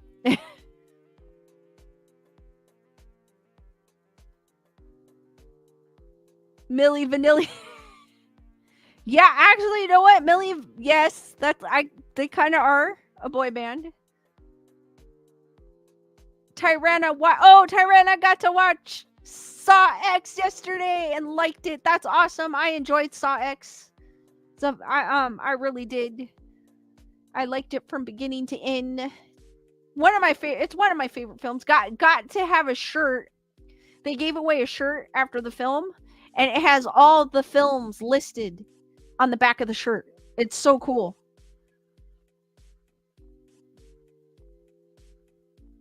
Jennifer Murray goes, Lewis wants to die alone on his hill that all bands with male-only members are boy bands. No, and then you got the hair bands from the 80s. You got the hair bands. You got the metal bands. New metal bands. Alternative metal. There's all different grunge. Country band. You want to go there?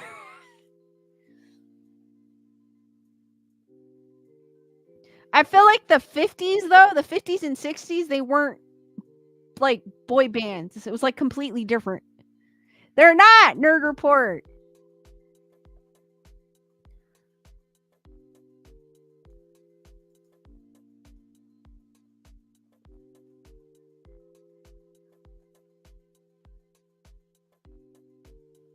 D-Nice goes, what do you have more of? Skeletons, aliens, ghosts in your studio? I think I have more skeletons. I have more skeletons. Because I don't have that many ghosts. Not in here. I have a ghost in the other room, but like I have this ghost. But I don't have that. I don't think I have any. No, I don't. They're mostly skeletons. Like I have a duck, if I could get it. A duck skeleton. I have Roland. I have an alien baby skeleton. I have a wolf skull that's up there. I have this skeleton. I've got 2 skeletons over there. I have a spider one that's on the light. Yeah, I have more skeletons. And then this skeleton. Chris Barber goes, I just noticed your skeleton duck. I like rubber duckies, so I thought that was fitting to get a skeleton duck.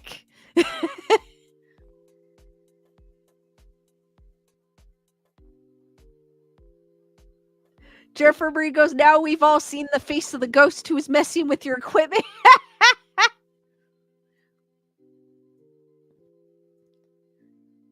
Nerd Report boy bands are. They're pop. It's like K-pop is Korean pop.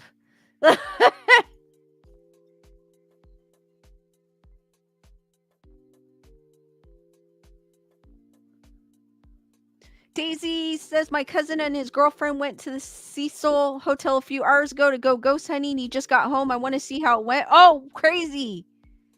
They let him inside?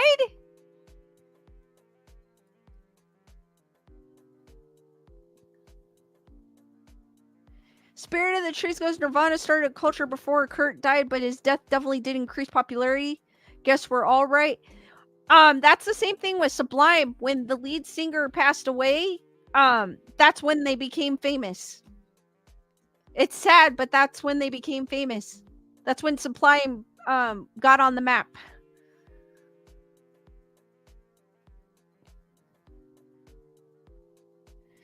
Sweet One goes, you need a light screen with an... Oh my god, Sweet One, don't give me ideas.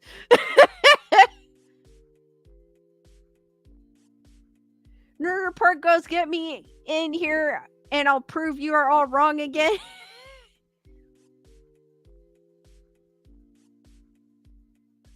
Melissa Smith, my son begged me to see the Saw 3 when he was only 6 years old. He put up such a fight. It's not that bad, Melissa. No, I'm just kidding. Yeah, I don't think I would let my kid watch Saw 3. That's a little, if I had one.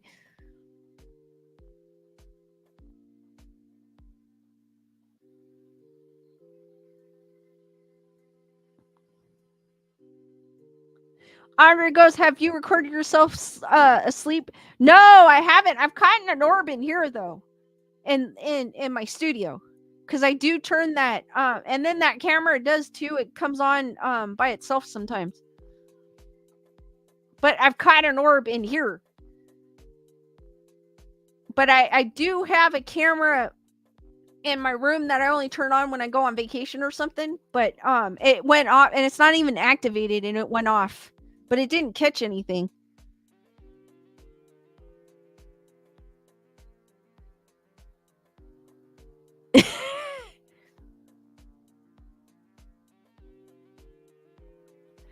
Daisy says, I have no idea. I was asking him through text if they had tours or something, but he never responded till right now saying he just got home. Oh, crazy. Because I know the Cecil Hotel now is low-income housing, so I'm surprised that if he got in.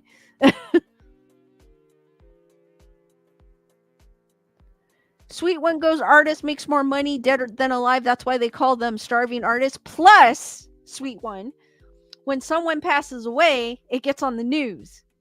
When it gets on the news, it gets to a gazillion people. When a gazillion people go hear about the lead singer of Sublime passing away, they're going to be like, who is Sublime? What do they sound like? Then they'll go and buy it. Well, at that time, there wasn't really any streaming, so they went out and bought the album. And then that's how... Usually people listen to things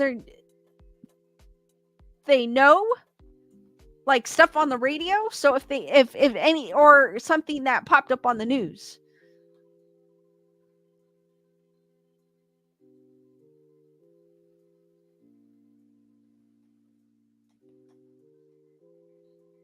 Sublime, Gwen Stefani of No Doubt used to, she would sing alongside Sublime.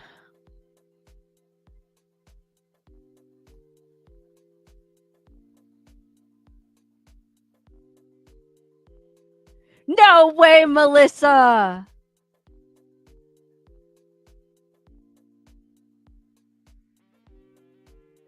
D Nice goes, can the duck be where's Waldo? We try to find it each stream. You know what? I could do that. But I have to make sure it's in shot. You know what? That's a good idea, D Nice. I may do that if I remember. I like that idea. I may do that.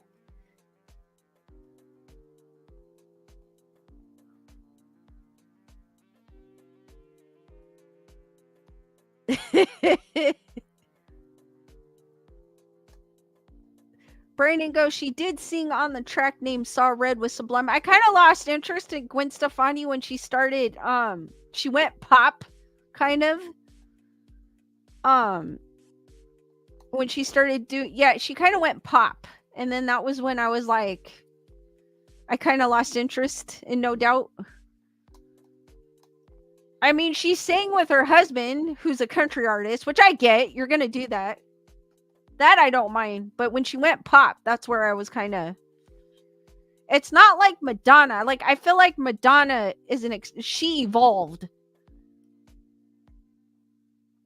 She kind of stayed true to herself, but she evolved. So I never felt like she's a sellout because she has always evolved.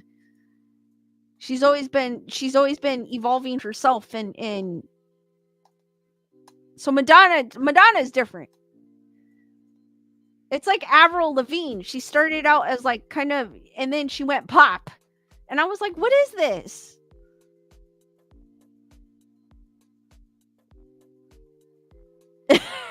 Jeff Murray goes, remember the days when we all united in the Save the Wig movement?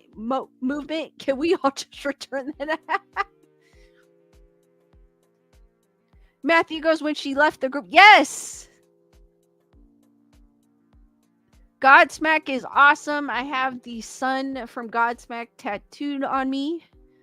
I was a big fan of Godsmack.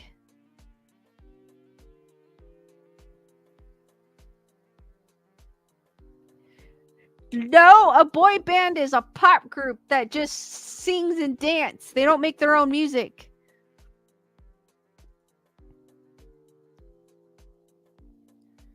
Matthew Cooper goes, he's not country, wannabe pop. Well, the music I've heard from her husband or Blake Shelton's been country. But I don't really follow them, so I don't know what they do now.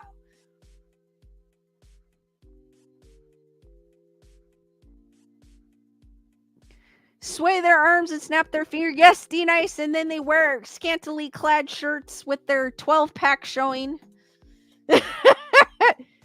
That too. Gwen Stefani is more pop right now.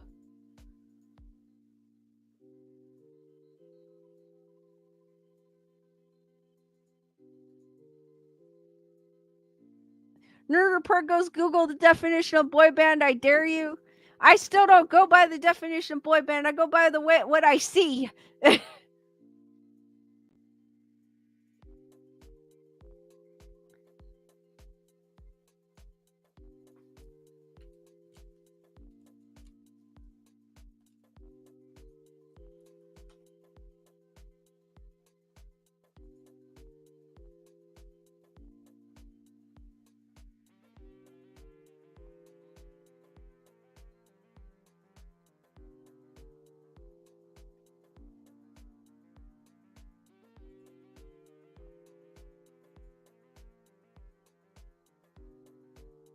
Melissa goes, as an alternative music fan, I'm always a little sad when my bands go mainstream, but can't blame them for making money. They are really just becoming successful. It's true.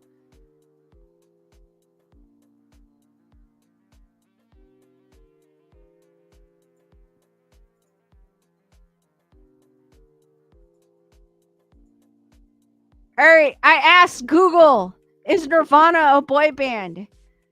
It goes, what type of band is Nirvana? Nirvana's musical style has been mainly described as grunge, alternative rock, and punk rock. They've also been labeled as hard rock, characterized by their punk aesthetic.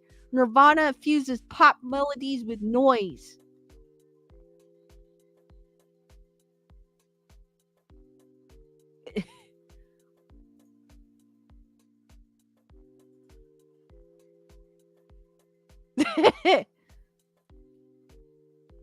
Matthew goes, also they get older and can't go as heavy as it, or their interests change. True. That's true. Melissa Smith, I did not like Green Day. I don't know why.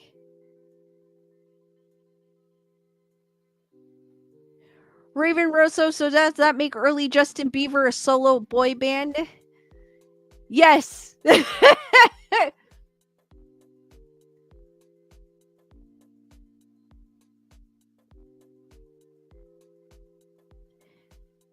Melissa Smith goes, is Slipknot a boy band? Nope. They are a metal band. Diane says, Eagles, Doobie Brothers, Santana, all popular bands with boys, not boy bands. You have the Beach Boys. I don't consider them a boy band. I explained it earlier to report that the Jackson 5 is in its own category. I don't consider Jackson 5 a boy band. They are up here.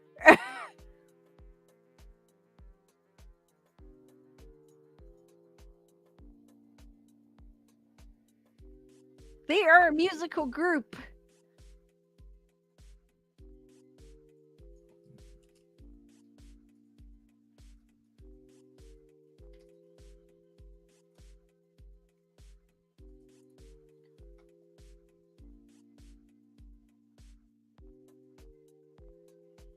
But Google considers it them a boy band.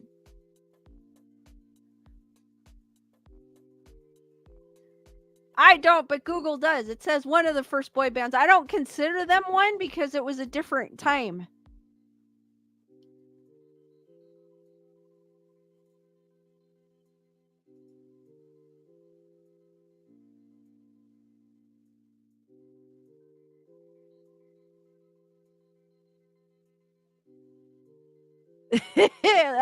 Alice is like, what a debate.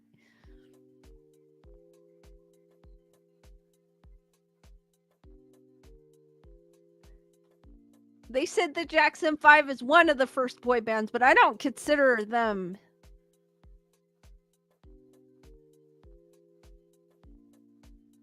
Jackson 5 appealed to every age then, but there's still girls going after them though, Matthew. It's like the boy bands, like the girls go after them.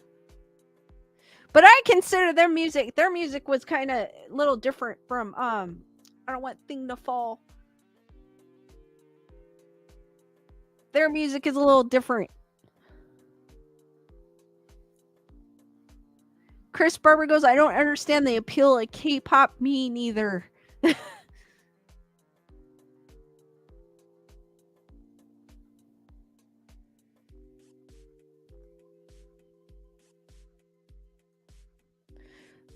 Oh, there's Menudo. If you guys have heard of Menudo, that's definitely a boy band. That's a boy band. Cocktails and Crochet goes, I say that if more than one of a band's member is under 21, they could technically be a boy band. Melissa Smith goes, Rammstein isn't a boy band. Nope.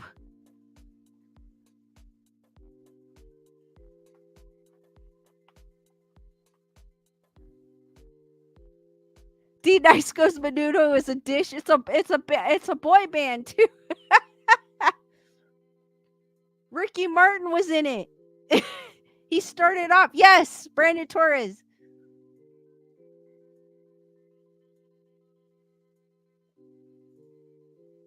I don't know what's up with K-pop. All the it's the same thing. The girls are all chasing them.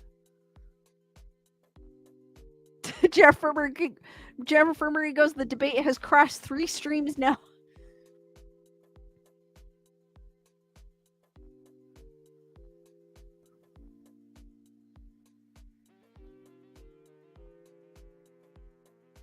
Julissa goes 100. Menudo was my first concert as a kid.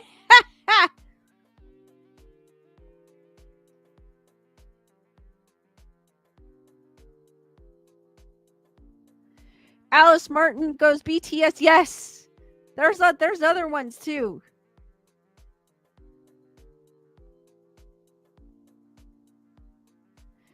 Stephanie goes, I used to love Ricky Martin though, admittedly.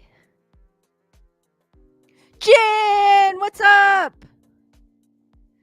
Jen, you're walking into the debate of what is a boy band. What is a spooky boy band?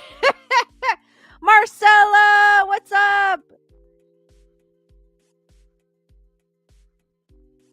Send my love to Bella Bing Bing and the super cute kitty. Marcella.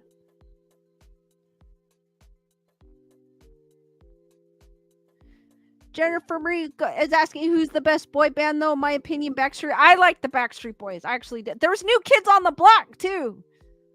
I'm wait. I didn't follow New Kids on the Block, but I remember the girls Oh my gosh. Oh my gosh. I remember the girls. They were obsessed with everybody in New Kids on the Block. I just aged myself, but that's all right.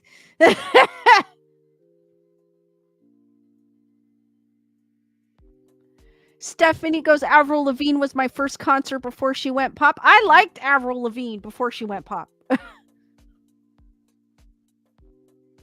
Stephanie was like, Backstreet Boys was my favorite boy band, especially the spooky video they had for Backstreet's Back.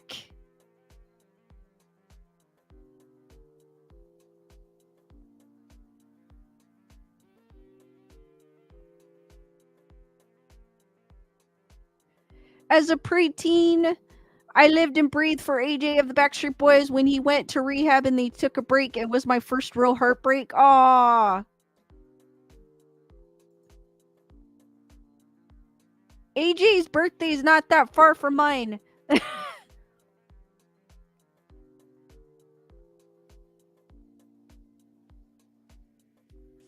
Sweet Ones goes, I'm too old for this, but listening is fun. I'm learning stuff. Who were the ones with the X's logo brand? Crisscross. It was Crisscross. I think that's who you're talking about. Oh my gosh, that was way back. I'm aging myself too with that.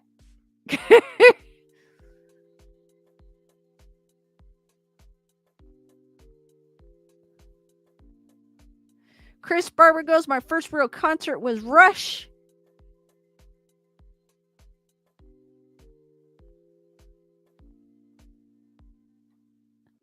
Hey, D-Nice, it was a spooky video too. That's why I liked it.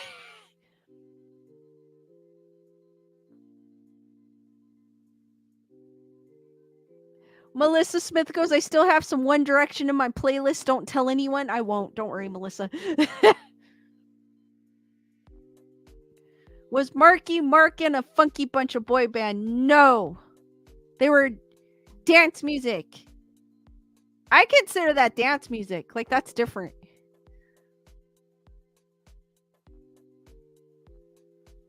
Not a boy band. Melissa goes, my first real concert was Poison. Oh, that's super cool. Mine was Bryan Adams at the Greek Theater.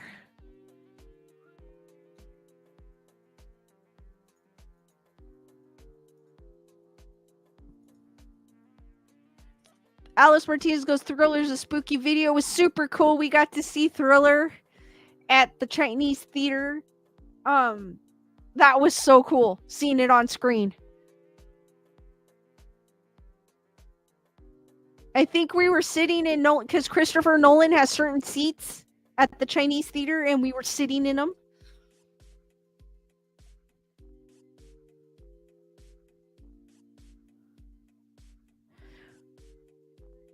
Sweet One goes, my son is in his 40s, so boy band that I know are quite a bit out of date.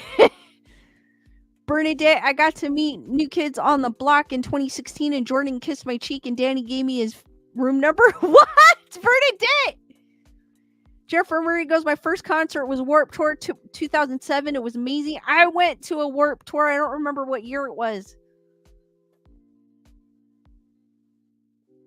Brandon Torres says, my first concert was Clay Walker, then Tool. That's a good mix, Brandon.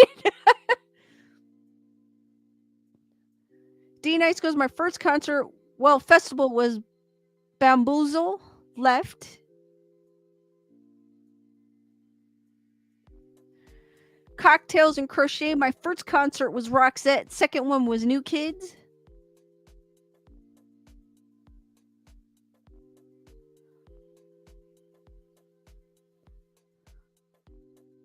Melissa goes, I have Bop by Hanson. Daisy goes, 98 Degrees. That's another boy band. 98 Degrees. Just performed last weekend in a Dollar Loan Center. I don't know why, but tickets were $35, so cheap, but I couldn't make it because I had to work. Heck, for $35, that's cheap. I would go see them. Even though I don't like boy bands, but hey.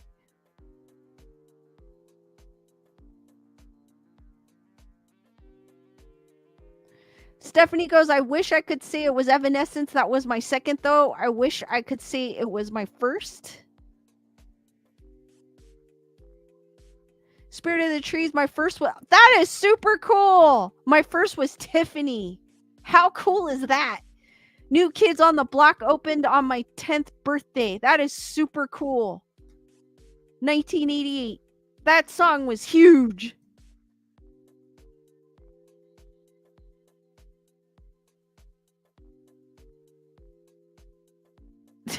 Bernadette goes, I didn't go to the hotel. Joey was my main man, but he's married, so yeah.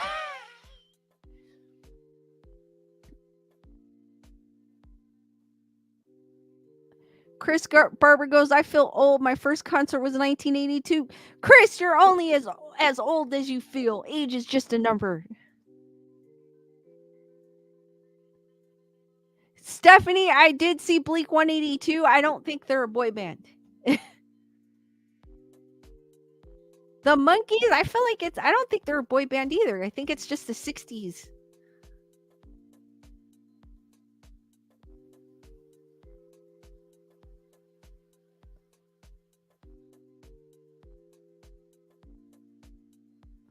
Wendy goes, my first concert was Prince, first row center, 2 nights, Sheila E. rocked. Oh, that is super cool, Wendy.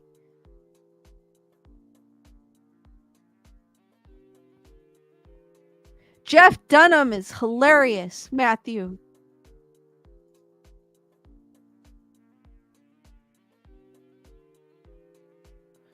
Daisy goes, all I know is that I already seen Backstreet Boys 5 years ago in concert, and next one's on my bucket list is NSYNC. You know they came out. I think they came out with or they're coming out with a new track. One of the two. They made an announcement.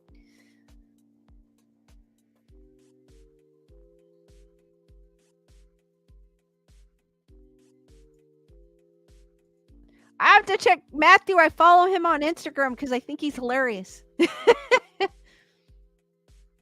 He makes me laugh. I don't even remember what my second concert was. Oh, my second concert. I remember. I drove to San Diego. Jimmy Chicken Shack opened up. I didn't like that type of music at the time. Everclear. I loved Everclear. But then years later, I ended up liking Jimmy Chicken Shack because I liked harder music.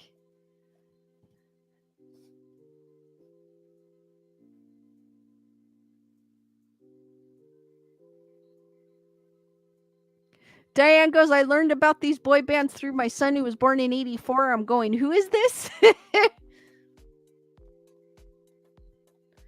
Alice Martinez got to see NSYNC and Beb last year at the Hollywood Bowl. Cool.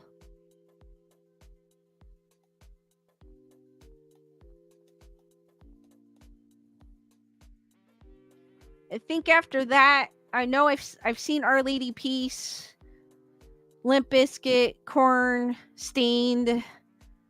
I saw DMX because it was Limp Bizkit, DMX, and Godsmack. At the Great Western Forum. I still have all my ticket stubs. I remember that one. Korn, I think I saw twice. Did I see? No, I saw Korn once. I saw Our Lady Peace like several times. I even went to a video shoot for Eve 6. Eve 6 too. It was Eve 6 that I went to a video shoot for. I saw Eve 6 several times. And I think that's it.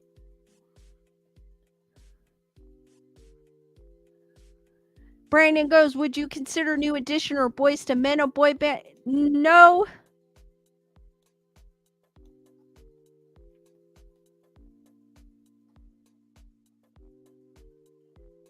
D Nice goes, my last concert was Paramore at the Kia Forum. I love going to concerts of all the bands I listen to with my friends. They don't like metal though, which I am fine with.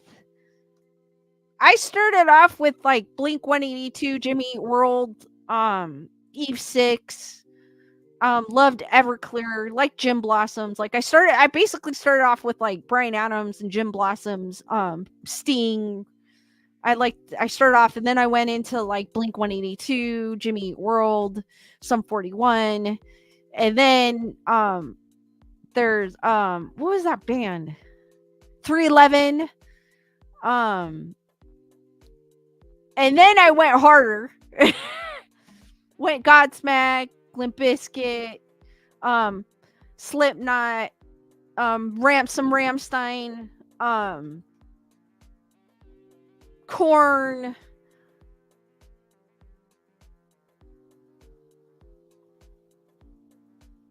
That new metal type sound. So anybody new metal, I enjoyed. Oh my gosh, so many. And then now I'm into raves.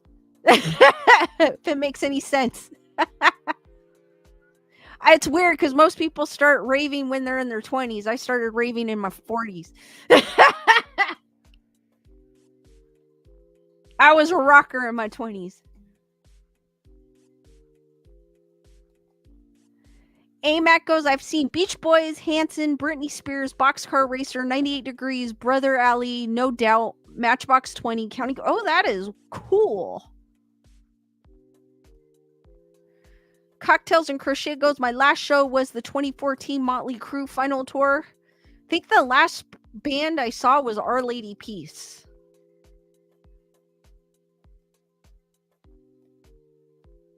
Brandon goes, my favorite new metal band is Incubus. Oh, I love that. I listen to them too. Spirit of the Trees, you got to see Jim Blossoms. I'm so jealous. I love Jim Blossoms. I still do to this day. Chris Barber goes, I saw Sting with the Grateful Dead. Stephanie goes, I started with Avril, Collective Soul, Jimmy Eat World, Green Day. Then I discovered J-pop, which is a whole other thing. Then I discovered metal with Nightwish and Evanescence. I like raves too. Oh, I like Evanescence. I love Amy's voice. I can listen to I also liked Flyleaf. Until they changed the singer because she left.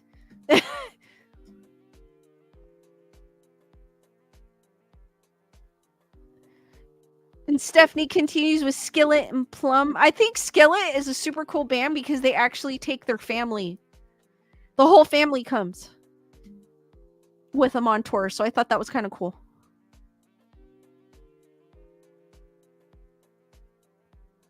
Jennifer Murray goes, my ex's wedding vows to me were Everclear, got the Guardian car and a new life, but still waiting on that house in the West Hills. Oh, cool.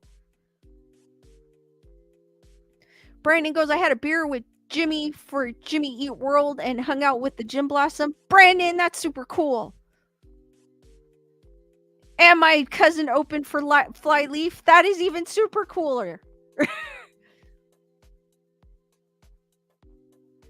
Daisy goes, I seen Incubus for free hour concerts at Fremont, Las Vegas last summer. I was so mad because what's his face? Bad Boy Bill did a concert at Fremont Street this past summer. And I was like, it's Bad Boy Bill.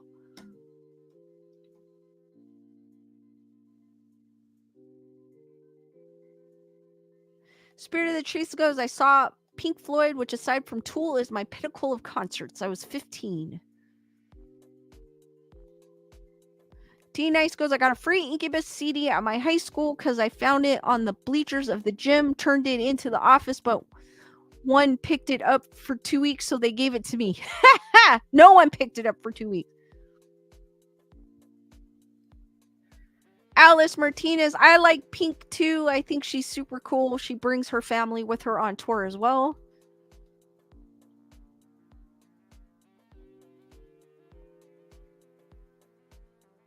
Chris goes, I'd be typing forever if I listened to every concert I've been to.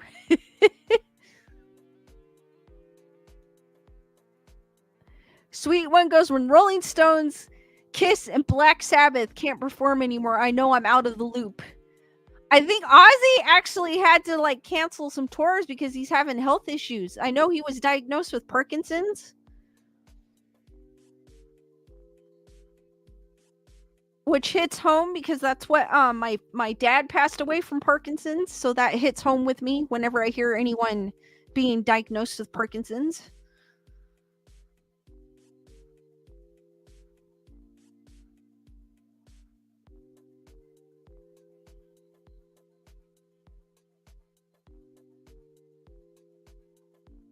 Diane goes, I remember my son and his friends were listening to a rap song that had Drink You Big Black Cow and Get Out of Here, and told them it was a Steely Dan line. I had to show them.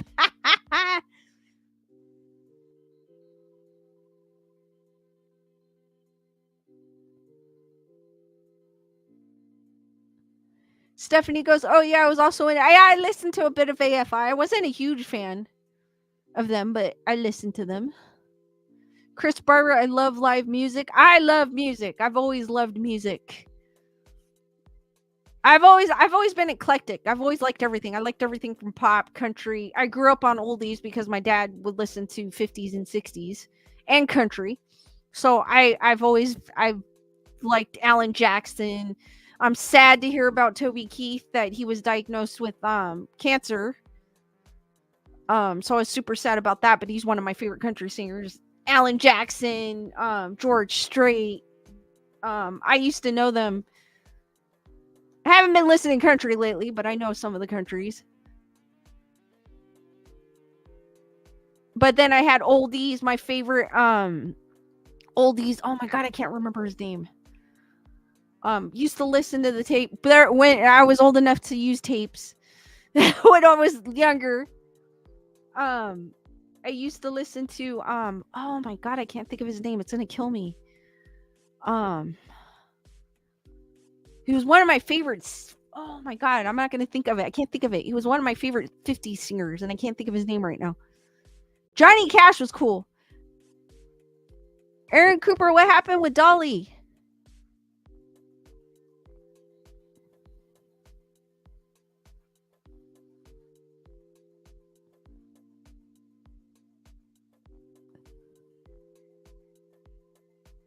Not Buddy Holly. Not Buddy Holly, though I like some of his songs. It's not Buddy Holly. It's oh my god, I can't think. I have his face in my head, but I can't think of his name. He had 2 sons that were singers too. I don't know if that gives anybody a clue.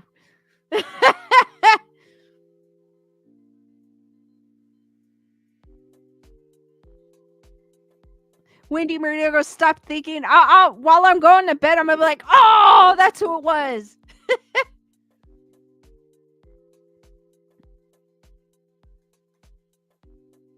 Thank you, Matthew, Ricky Nelson, Alice, Ricky Nelson. That's it. I loved Ricky Nelson. I don't know how old I was young. super young. I would put the tape in my tape player when they had tapes. And I would play him. Oh, I loved Ricky Nelson. When I grew up with Ricky Nelson. Cocktails and Crochet goes, my son always does a Johnny Cash song or 2 at karaoke.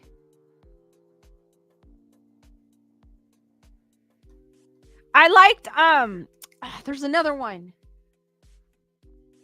Splish Splash, I was taking a bath all on a Saturday night. I like that one too. Bobby Darin. I like Bobby Darin too. Sweet One goes Patsy Cline, Bobby Gentry, Loretta Lynn, Nancy Sinatra. Stephanie goes, I saw Don Henley sing Hotel California a while back. Oh, that's cool.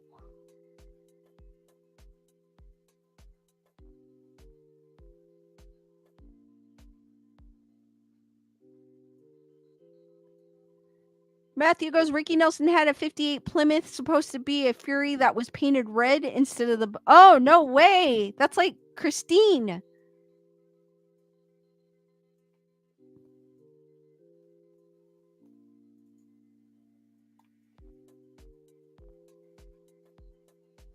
Also, guys, I do have merch if you didn't know. D Nice dropped the link in the chat if you guys want to check it out.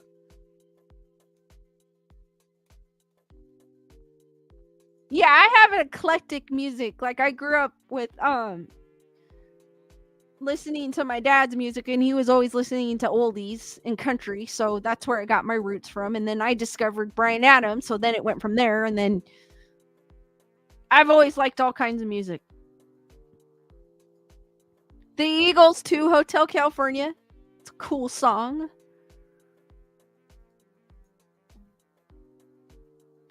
When we had CDs, every week, every Tuesday, I would be buying a CD. Like, I think I got up to 600 CDs.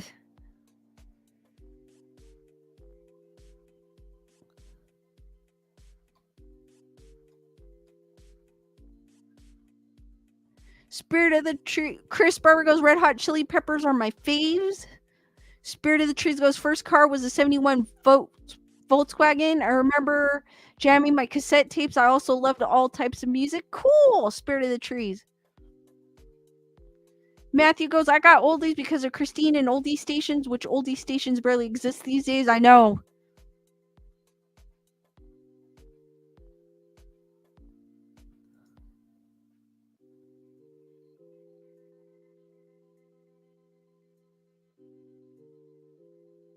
D Nice goes, I grew up listening to Filipino bands. I just went to a reunion show of one of them at the Walt Disney Concert Hall. One of the members passed last year. Wow.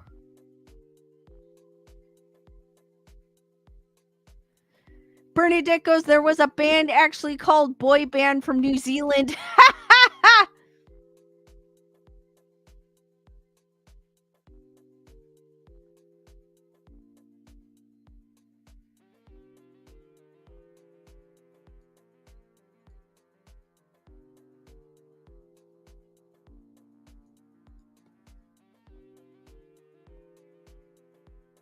Guys, keep the questions going.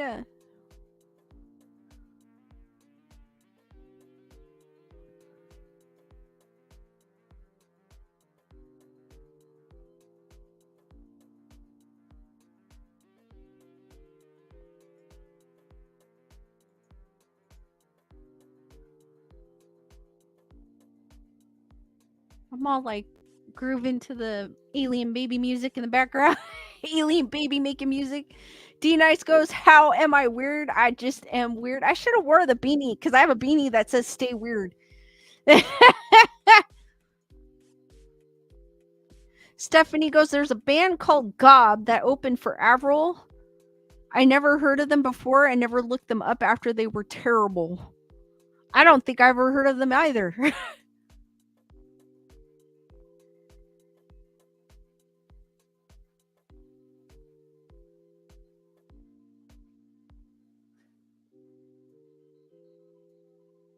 Nerd Report goes, sucks that the Beatles did not play their own instruments. Matthew goes, Lisa isn't Lewis the weirdo?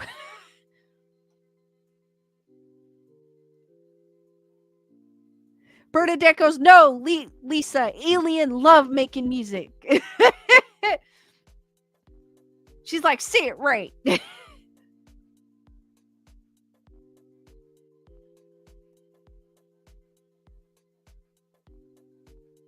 Diane goes, I was the way with albums, but later bought the tapes, then the CDs on my faves. Now I'm streaming.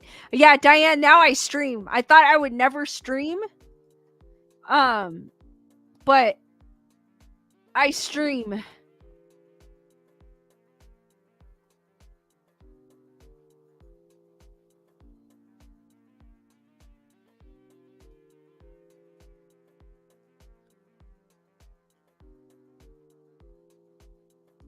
Yeah, I heard her sing Julissa. No. No.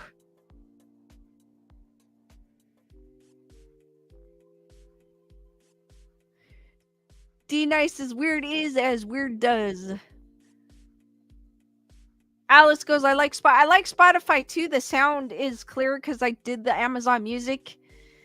And I kind of, you know how you do the free trial, and I could see like the music, like the sound quality was better with Spotify than with the Amazon.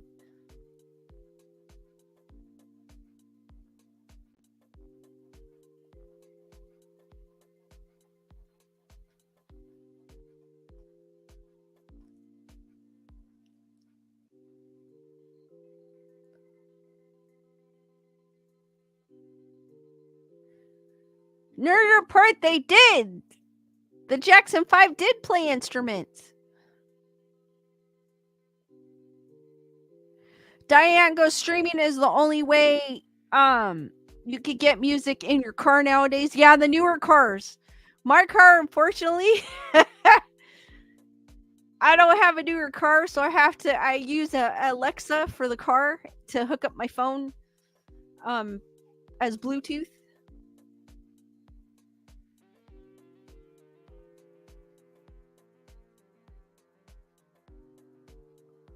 D Nice goes, at a yellow light, do you speed up or slow down? What movie? It was a movie way back then where he was, I forgot what movie it was. Where he goes, yellow, speed up. Depends. If it's major traffic, I will go through it because I don't want to be stuck at the red light anymore. So it depends on the intersection.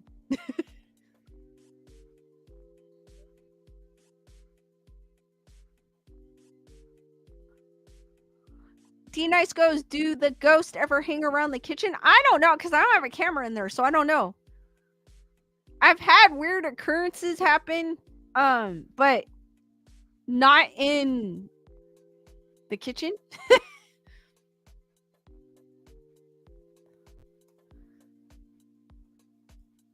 Nerd Report goes, but the Jackson 5 is a boy band. How's that possible? They're a better boy band. I don't consider them a boy band, though. Google does. Stephanie goes, my car has CDs still. So does mine, Stephanie.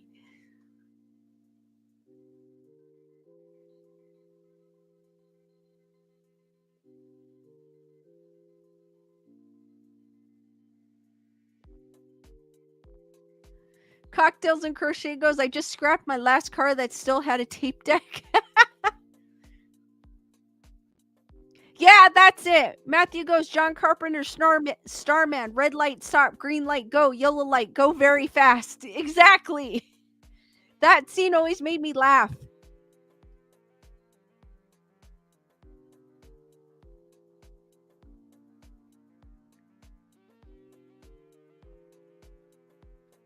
I had Diane. I remember I had to hook up my little Walkman CD player to my car. I remember I did that one time.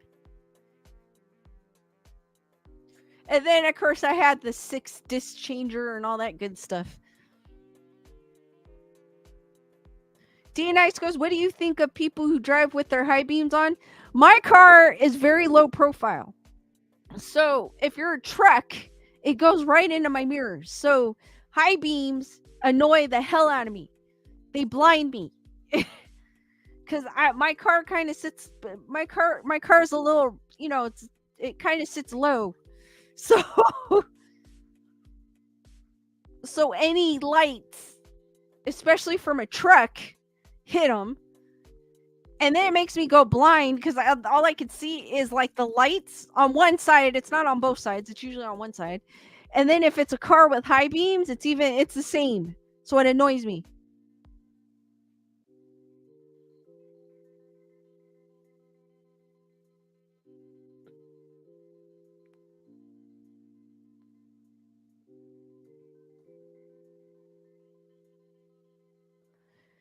Cocktails goes and Crochet goes, the disc changer. So I know they were amazing. You could put 6 different CDs and change between them. I loved mine.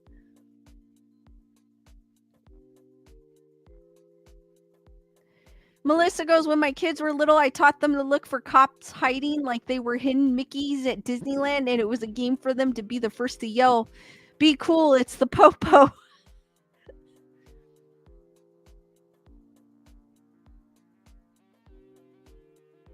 I understand if it's a dark road and you have to use it, but the problem is if you got cars in front of you and you're using it, that's a different story. And they tend to do that. They'll turn their brights on when it's dark outside with me in front of them. That annoys me. Jen goes, I drive a truck and they blind me. I hate it.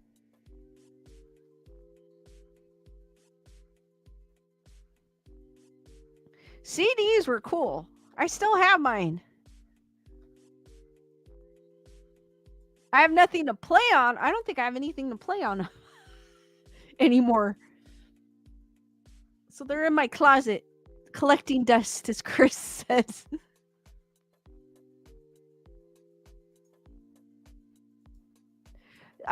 What was it? Best Buy announced that they weren't going to sell DVD or Blu-rays anymore, I think is what they said. Discs and Blu-rays.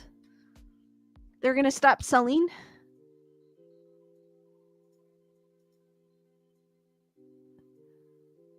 D Nice goes, really?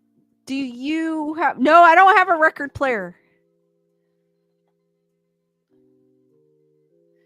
Jen goes, my husband has all his CDs. I still have all my CDs. They're in the closet, but I don't use them because I stream now. I do, actually. I didn't think of that, Stephanie.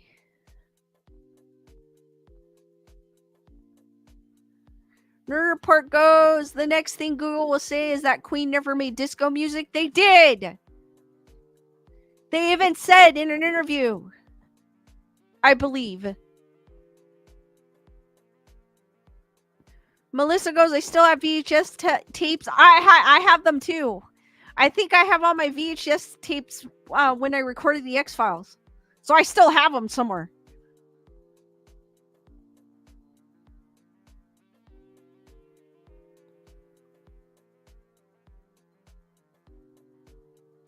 Heather, whatever! How weird, the good old days of Best Buy, GameStop, and Toys R Us. I know. Julissa goes, vinyls are popular again. They're expensive, though. Vinyls?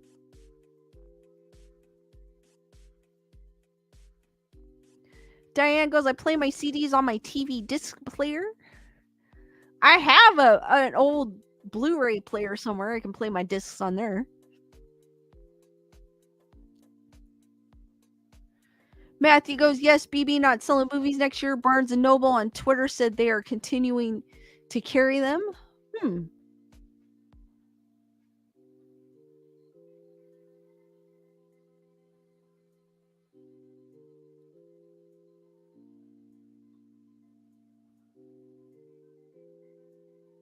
Heather, whatever goes, I have my dad's old laptop. I play discs in there. Cool. D Nights goes, have you ever accidentally recorded over a CD or VH? No, I don't think I have. No.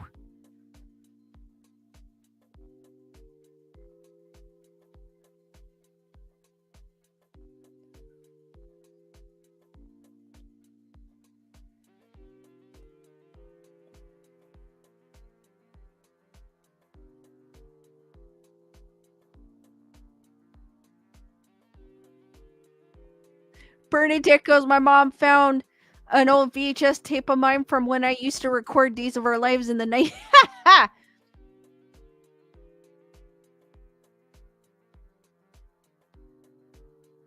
I used to go to Best Buy all the time, and then I stopped. I discovered Amazon. No.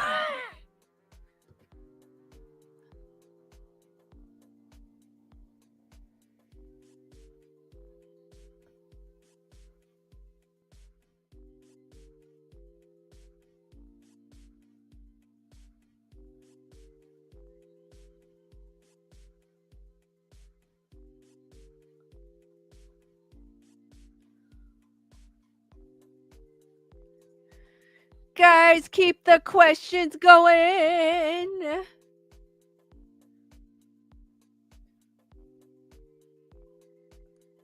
Stephanie goes, this is a fantastic stream. Thanks, Lisa. Oh, no problem, Stephanie.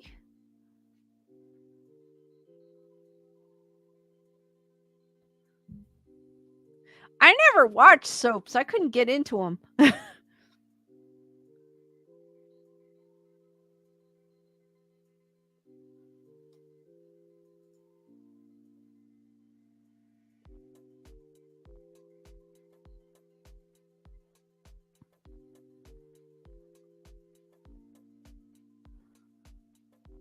Matthew goes, everyone I seen talk about Best Buy doing that. There are hundreds saying they are not shopping there no more. Just hope Walmart or Amazon continues with their exclusive steelbooks if BB doesn't. I'm pretty sure they will.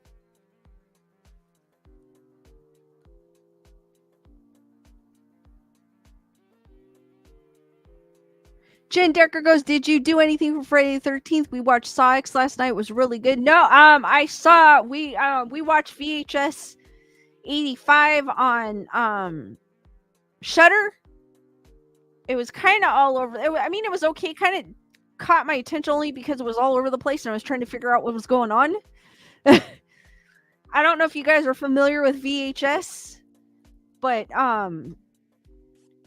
I need to revisit the one previous to this one because I think that one was better.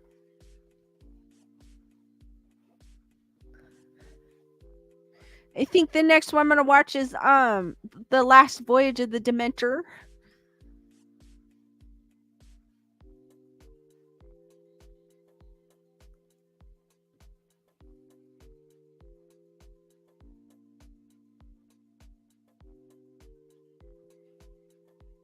Stephanie goes, my husband was born on Friday. That is super cool. Mr. Ruck Gaming, what is up? As I'm losing my voice.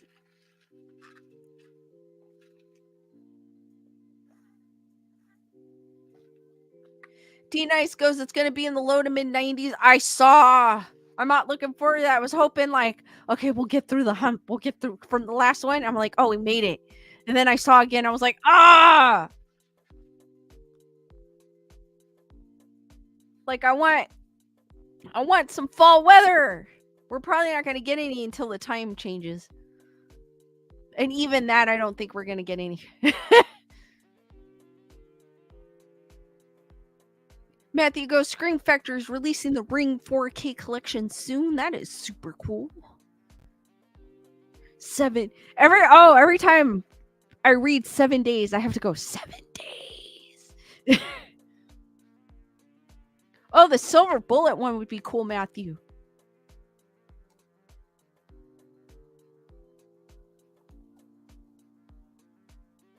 Heather, whatever goes, the forest is yellow, orange, red, blazing fall. Here it's summer. Here in Southern California, it's still trying to be summer.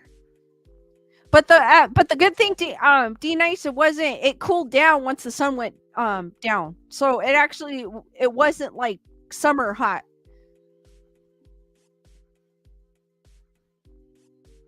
Stephanie goes, we're starting to get some fall weather in Atlanta. Sweet One has some cold weather. Please send some of it here, Sweet One.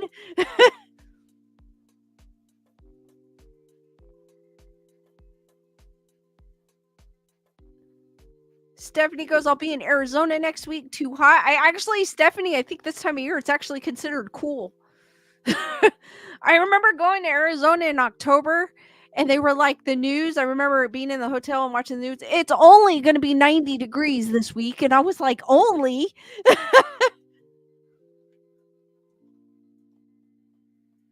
Wendy goes, fall here in Tennessee, like my home in Nebraska? Wendy?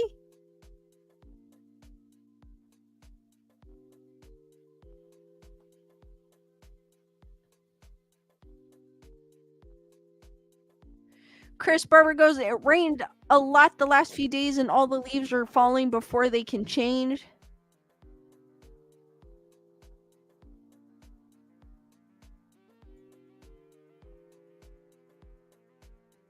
Jen Decker goes, it's so nice here right now in the 90s. I know for Arizona, the 90s is actually considered cool.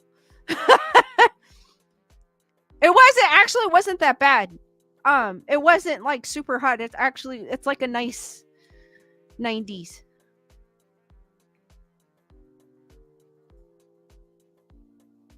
But I wish we would get some fall weather. I really do. Because it doesn't feel like October to me.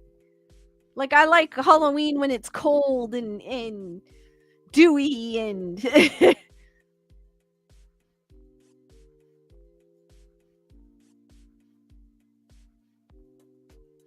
Oh, it did. Sweet one goes, the hand on your chair lost the blanket, and I know the blanket went down. It's right here. But the hand stayed on. It's teetering.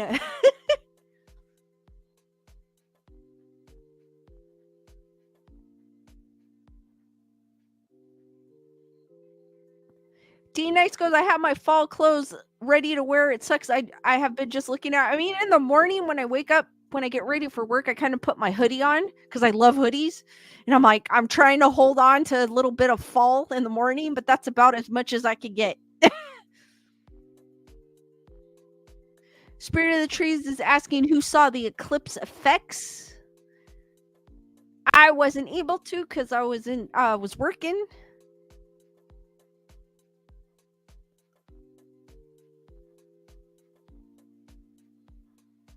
Melissa goes, October in Colorado is either 80 degrees or blizzard, no in between. Jen goes, I was in San Diego last week and wearing light jackets. Yeah, it wasn't. It was kind of, last week, Jen, I think it was kind of warm. And then it cooled down, and then now we're getting warm again. She can't make up her mind. Mother Earth, that is.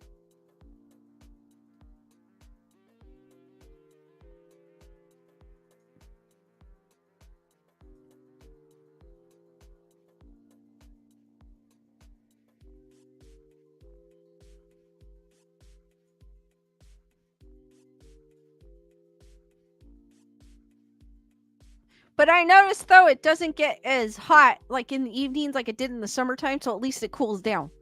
So I'm fine with that. Chris Barber goes, winter is 30s to me. Jennifer Murray goes, stop bragging about your beautiful weather, Lisa, making me homesick. Okay, Jennifer.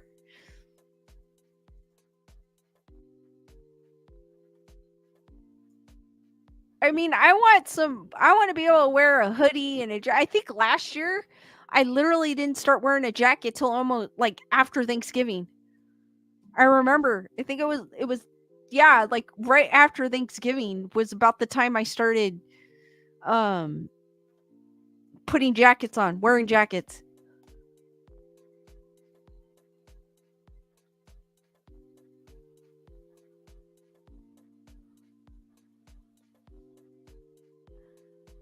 Jen also wants to wear a sweater here in Phoenix. I know, it's that same boat as we are in.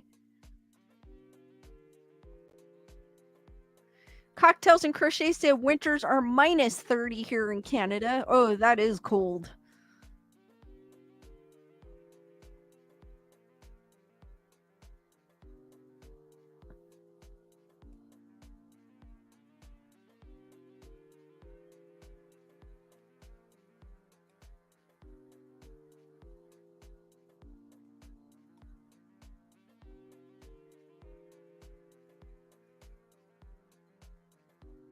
I think this year they're saying we're not going to get as much rain as we got last year. I'm hoping we get rain, though. I really do. I enjoyed the rain. Diane goes, growing up in Seattle, we had to wear winter coats over our costume for Halloween. That's the kind of Halloweens I like. Cold.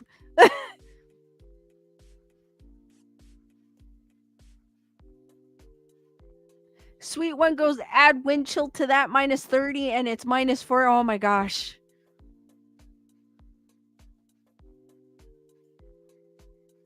Everyone's like, everyone California goes, we want fall. Everybody in fall weather that's already getting fall weather saying, we want your weather.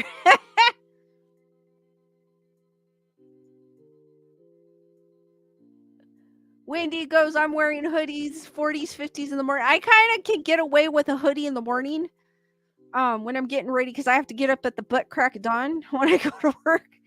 So it's kind of chilly in the morning. Because when I go to bed, I turn all the fans on because I like the circulation of the air. So when I wake up, I'm like, dang, I'm cold. Exactly, Julissa. I don't want that crazy weather. I just want some fall weather, some rain.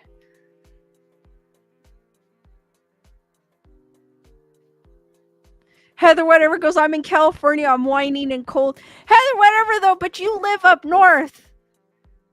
Jen, thank you for the super sticker. Hurts for Jen, guys. Chris Barber goes, I used to love the winter, but the older I get, the more I want to be warm. Kyle GT, what is up?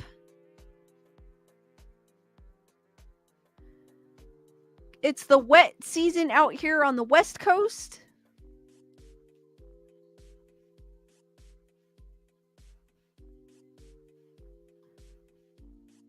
Heather, whatever goes Alaska, California. Eric Cooper goes, that's why I stay in the South. Okay, for the heat, the cold makes me hurt. That's what I've heard. It makes your joints hurt the older you get. Wendy goes, Halloween moved due to a snowstorm in Massachusetts. Whoa, crazy.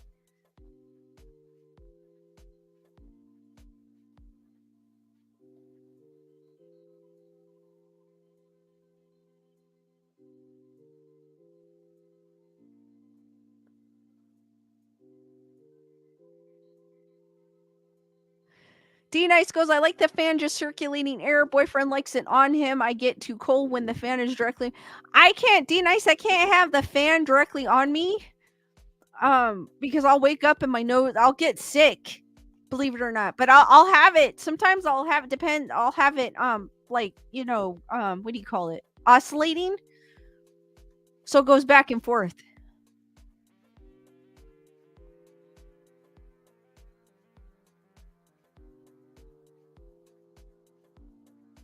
Matthew, I don't mind if it's in the 50s.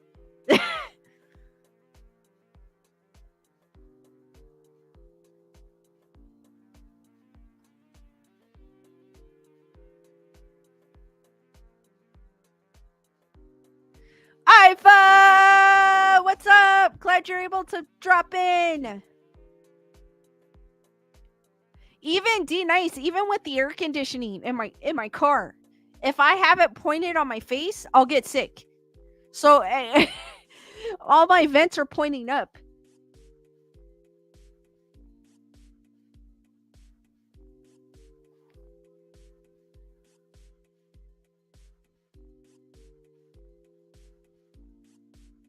Melissa Smith, I like windows open rather than a fan. I do both. I have the window open with a fan in the window.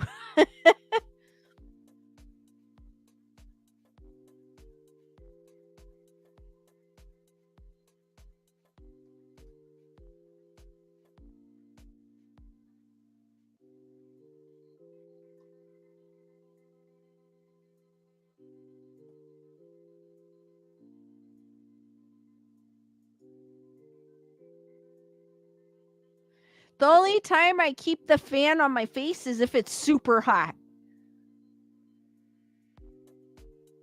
If it's a super hot day, it's super humid or super hot, that's when I kind of need to. But I don't put it directly on my face. I kind of put it down, but I can still feel it on my face.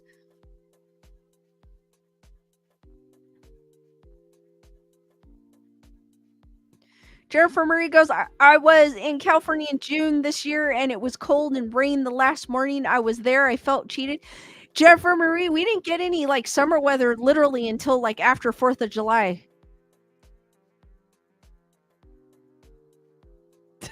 Bernadette goes, I love my windows open, but sometimes I get raccoons peeking. I have raccoons because I leave food out for the neighborhood cats, and I see on the cameras out front, I see the raccoons walking by on the cameras. I'm like, I fed one time because I saw him. It was the summer. I remember it was a summer night, and I left some food out for him, and I saw him. He's like this.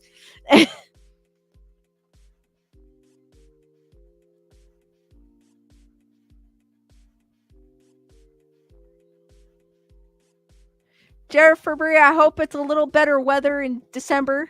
But this year I heard we're not going to get as much rain, so we'll see. All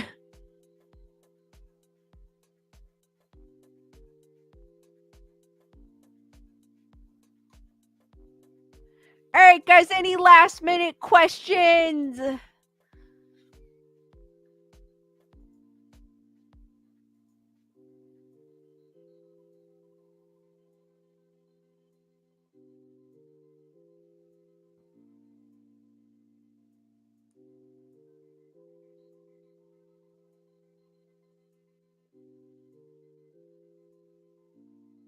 And we can continue the after party in Telegram.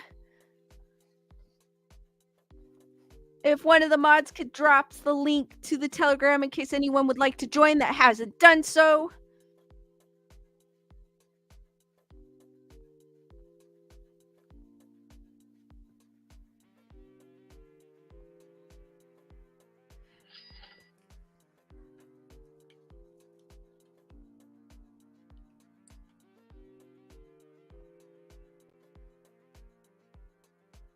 Oh, thank you. I got a Cash App from Virginia Decker. Thank you. And then, hold on. I can't read this one. A PayPal from Heather whatever. Thank you. Saying your great hearts for Virginia and Heather whatever, guys, in the chat.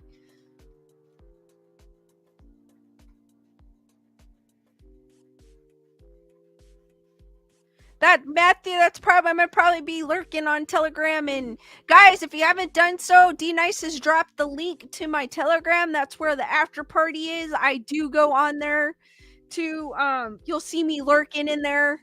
I apologize, I can't chat sometimes in there as much because I'm at work, but I do go in there.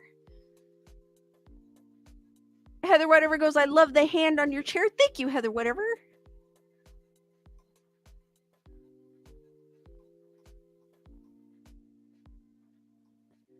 Wendy, download the Telegram app on your phone and then just follow the link that D Nice has dropped in the chat.